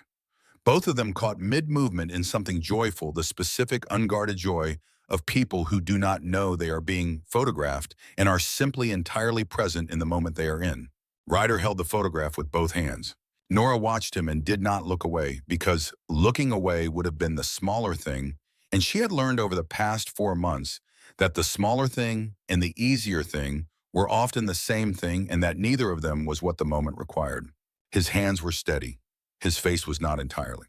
Something moved through it that had been waiting a long time to move. Not the release of something that breaks, the acknowledgement of something that has been held for 7 years without being held properly, without the photograph, without the confirmation, without anyone else in the room who knew the shape of it. Grief acknowledged rather than grief performed or grief suppressed. The difference between a man who has been refusing to feel something and a man who has finally given himself permission. She was good, he said. His voice barely made it out. She was the best person I knew. I know, Nora said. My father's notes, the things he wrote about her work, about what she was investigating. He admired her. He was afraid. He did not go public the way she did, and he lived with that for years. And I think part of why he documented everything so carefully, part of why he kept it when it would have been so much easier to destroy it, was because of her. Because she had been willing to go all the way, and he had not, and he could not undo that. But he could keep what she found alive. Ryder was quiet for a long time. The desert finished its sunset the way it always did. All at once, the colors going from extravagant to deep, the dark arriving from the east, while the west still held its last light.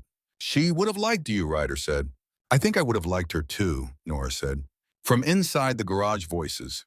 Priest's low rumble. Bull, who was apparently mid-argument with the dog about something and losing. Hatch telling a story at full volume that was probably the same story he had been telling since 1989, and that everyone listened to like it was new, because with Hatch, the story was never entirely about the events it described. It was about Hatch alive, talking here. And Chloe's voice carrying clearly from somewhere near the kitchen in conversation with Carla about something Nora could not fully make out, but that had the quality of a discussion being conducted by two people who had found each other intellectually well-matched and were pleased about it. Ryder set the photograph carefully on his knee. He looked at it for a moment. You gave me something I did not think I would get, he said. What? He looked at the photograph. At the compound behind them, full of light and the specific kind of noise that belongs to people who have survived difficult things and chosen to keep showing up for each other. Somewhere to put it down, he said. The weight. He did not say the word. He did not need to. Nora looked at him, at the photograph, at the garage behind them, at the life that had been built here, not from luck or ease or the absence of difficulty, but from people who had decided over and over in ordinary moments and impossible ones to stay. She thought about her father in a storage unit on 6th Street. She thought about an index card with 2 lines and a key and an apology. She thought about Trust the Man Who Finds You First, written by a frightened man who had understood something about the shape of what was coming, even if he had not known its face. From inside, Chloe called her name. Something about the food. Something about hurry up. The voice of a 9-year-old who was also, she knew, checking that she was there, that she could be heard, that the answer would come back. A habit built over years that would probably take years to unbuild, and that was all right. Some habits were earned and should not be shed quickly. She stood. Ryder stayed in his chair with the photograph and the desert settling into dark around him, and the sounds of the people inside reaching him through the garage walls, the specific music of a place that had become over time and against considerable odds somewhere that people came when they needed to be somewhere. On his face was something that had not been there 8 months ago when he walked into a roadhouse on Highway 50 for a cup of coffee and sat in the corner and watched a room choose silence. It was not peace exactly. Peace was the absence of trouble. This was something that had been arrived at through trouble built from the materials that trouble leaves behind. The photograph on his knee, the compound at his back, the woman who had just gone inside to answer her daughter, the men who had found their way to this stretch of desert road because someone had painted 5 words on a garage bay door a long time ago and meant them. It was not redemption. Redemption implied a debt settled, a ledger balanced, and his ledger did not balance and would not. His wife and his daughter were not coming back. Earl Briggs was not coming back. The years of riding without direction were not retrievable. What he had instead was this: the photograph, the compound, the Thursday cookouts, the intake program that Carla ran. and the women it reached the veterans at the long table. Chloe's voice carrying clearly through the garage wall, Nora's footsteps on the concrete inside going toward her daughter. The present still happening, still mattering. He was still here. He sat with the photograph for a long time. He had not had a photograph of them since the fire. The fire had taken everything material, the physical evidence of the life he had lived with his wife, the objects that held the texture of her in them, the photographs that would have been on shelves and walls if shelves and walls had survived. He had rebuilt the compound around an absence that had no image, only the weight of what it had displaced. Now he had an image. He looked at his wife's face.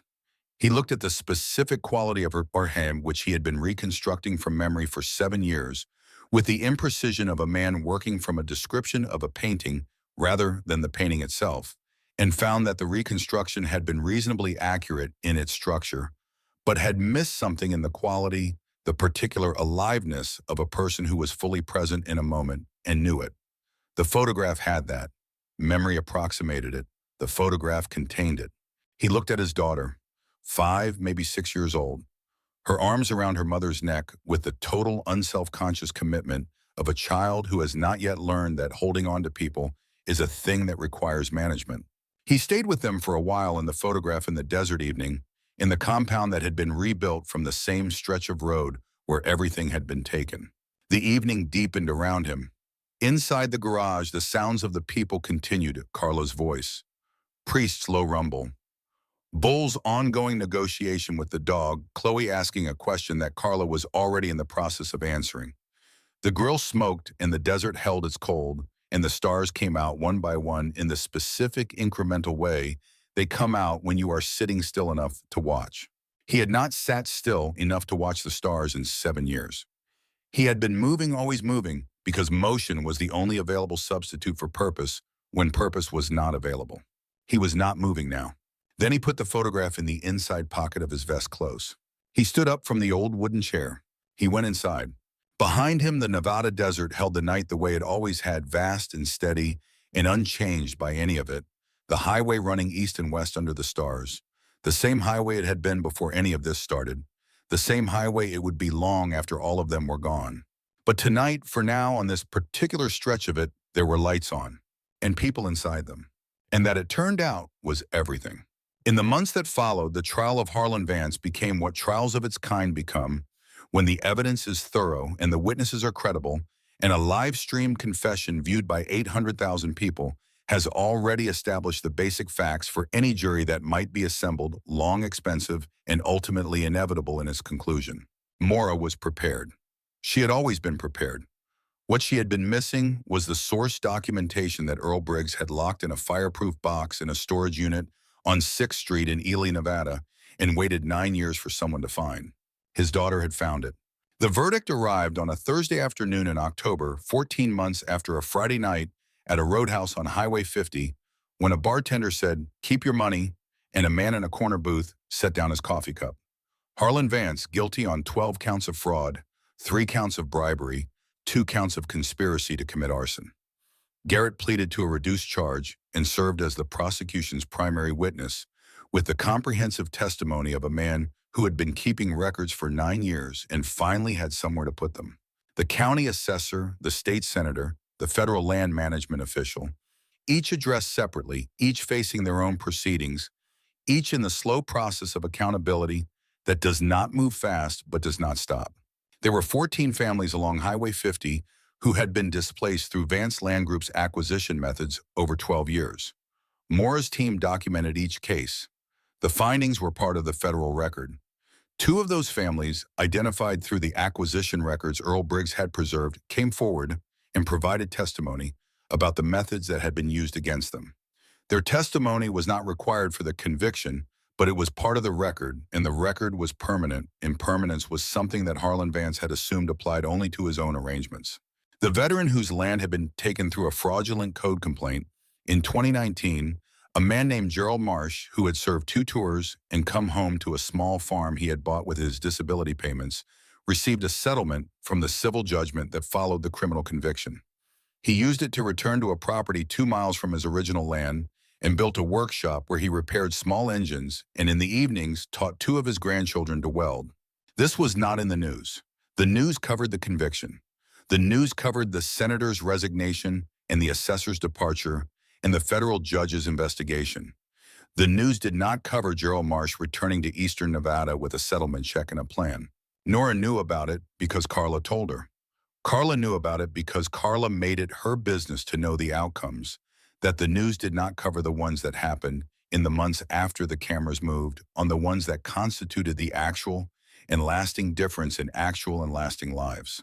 Nora was in her anatomy class when the verdict came through. Torres texted her guilty on all counts. She read the text. She put her phone face down on the desk. She looked at the diagram of the human circulatory system projected on the board at the front of the classroom. She thought about her father. She thought about an index card with 2 lines and a key, about a fireproof box and a composition notebook, and a drive that contained 9 years of a frightened man's courage preserved in a storage unit that smelled of old cardboard, waiting for his daughter to be ready. She thought about trust the man who finds you first. She thought about February. The anatomy diagram on the board showed the heart and cross-section, the chambers, the valves, the architecture of a system built to keep moving under pressure. Her professor was explaining the concept of resilience in cardiac tissue, the property that allows the heart to sustain its function through conditions that would compromise simpler structures. Nora copied the notes. She would learn this. She would use it. She was going to be very good at this. After class, she drove to the compound. Not because she had planned to, not because she had called ahead. She just drove east on Highway 50 in the October afternoon with the windows down and the desert smell coming in, the specific smell of sage and cold air and the long open road, and she did not turn on the radio. She was not afraid of quiet anymore. She had not been afraid of quiet since the night she sat in a prefab office in the dark with a phone on her knee and let Harlan Vance explain himself to 800,000 people who had not asked to hear it and heard it anyway, and understood for the first time that silence had not been protecting her. It had been protecting him. She was not going to make that mistake again. The compound was quiet when she arrived. The garage bay door was open. Ryder was inside working on a bike she did not recognize, with the focused and unhurried quality he brought to anything that required precision and patience. He looked up when she came in. "Guilty," she said. "All counts." He looked at her for a moment. Then he set down the wrench. She watched something complete in his face. Not close exactly. Not arrive. Something like settle. The way a thing settles when the last piece of it is finally in place and there is nowhere left for it to move. "Your father would be proud," he said. She thought about that. She thought about a man sitting across from Harlan Vance in a room somewhere, pressing the record button and saying, "I have everything, Harlan." She thought about the index card. She thought about the storage unit on 6th Street and the combination padlock, and Chloe's birthday +1, and the specific backward generosity of a frightened man leaving a door open for his daughter rather than closing it behind him. He would have been terrified, she said, for most of it. "Yeah," Ryder said, "and proud." She looked around the garage. At the sign above the door, faded red on the bay wall. "You're safe here." She had driven past that sign every time she came to the compound. She had read it in the headlights that first night in the dark, with Chloe in the passenger seat and 3 cardboard boxes in the truck bed and a key in her coat pocket. She had read it and not known yet what to do with it. She knew now. She looked at Ryder. "Thank you," she said. He shook his head slightly. The specific gesture of a man declining credit that does not accurately describe what happened. "Your father kept the records," he said. "You found them. You held the phone." He picked up the wrench again. "I just drove," he said. She looked at him. At the sign, at the open garage door, in the desert beyond it, in the highway running east and west under a sky that was already turning the deep afternoon gold of the Nevada October. She thought about everything he had done that was not driving. She thought about a man who had turned a motorcycle around on a highway shoulder and come back for a reason he had not yet been able to name. She thought about him knocking before opening the door of the back room and the specific humanity of that gesture in the middle of a night that had no space for small courtesies. She thought about the wrench going down on the workbench and the steadiness of his hands on the photograph. She did not say any of that. Some things do not require saying because the person who needs to hear them already knows. She said, "I will see you Thursday." He nodded. She went to her truck. She drove back toward Ely on Highway 50, the desert on both sides of her, opening up in the way it did at this hour, the light going long and gold across the basin, The mountains blue in the distance, the road ahead clear and straight and entirely hers. She was not afraid of the road anymore either. She had not been afraid of it since the night she had driven it in the dark with a phone live streaming in her hands and understood that the road belonged to everyone on it, including her. The radio was playing something she half recognized, a song from a long time ago, and she left it on. She thought about the things that had been given back to her that she had not known were gone. Not the obvious ones, the job, the margin, the medication covered Chloe sleeping through the night. Those had been given back in the obvious way, through the visible machinery of consequence and settlement, and the slow restitution of a system correcting what it had failed to prevent.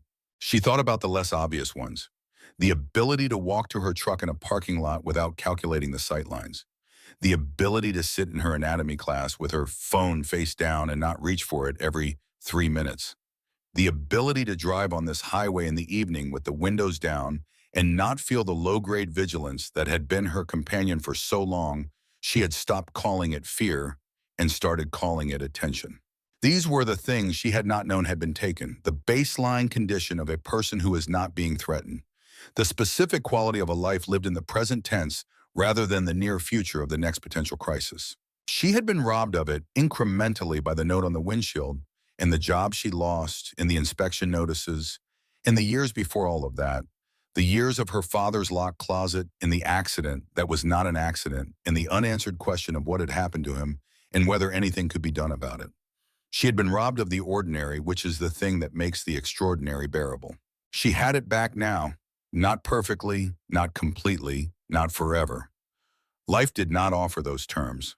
But tonight on this highway with the radio playing and the mountains blue in the distance and Chloe's reading club book on the passenger seat where she had left it this morning, she had it back. She drove.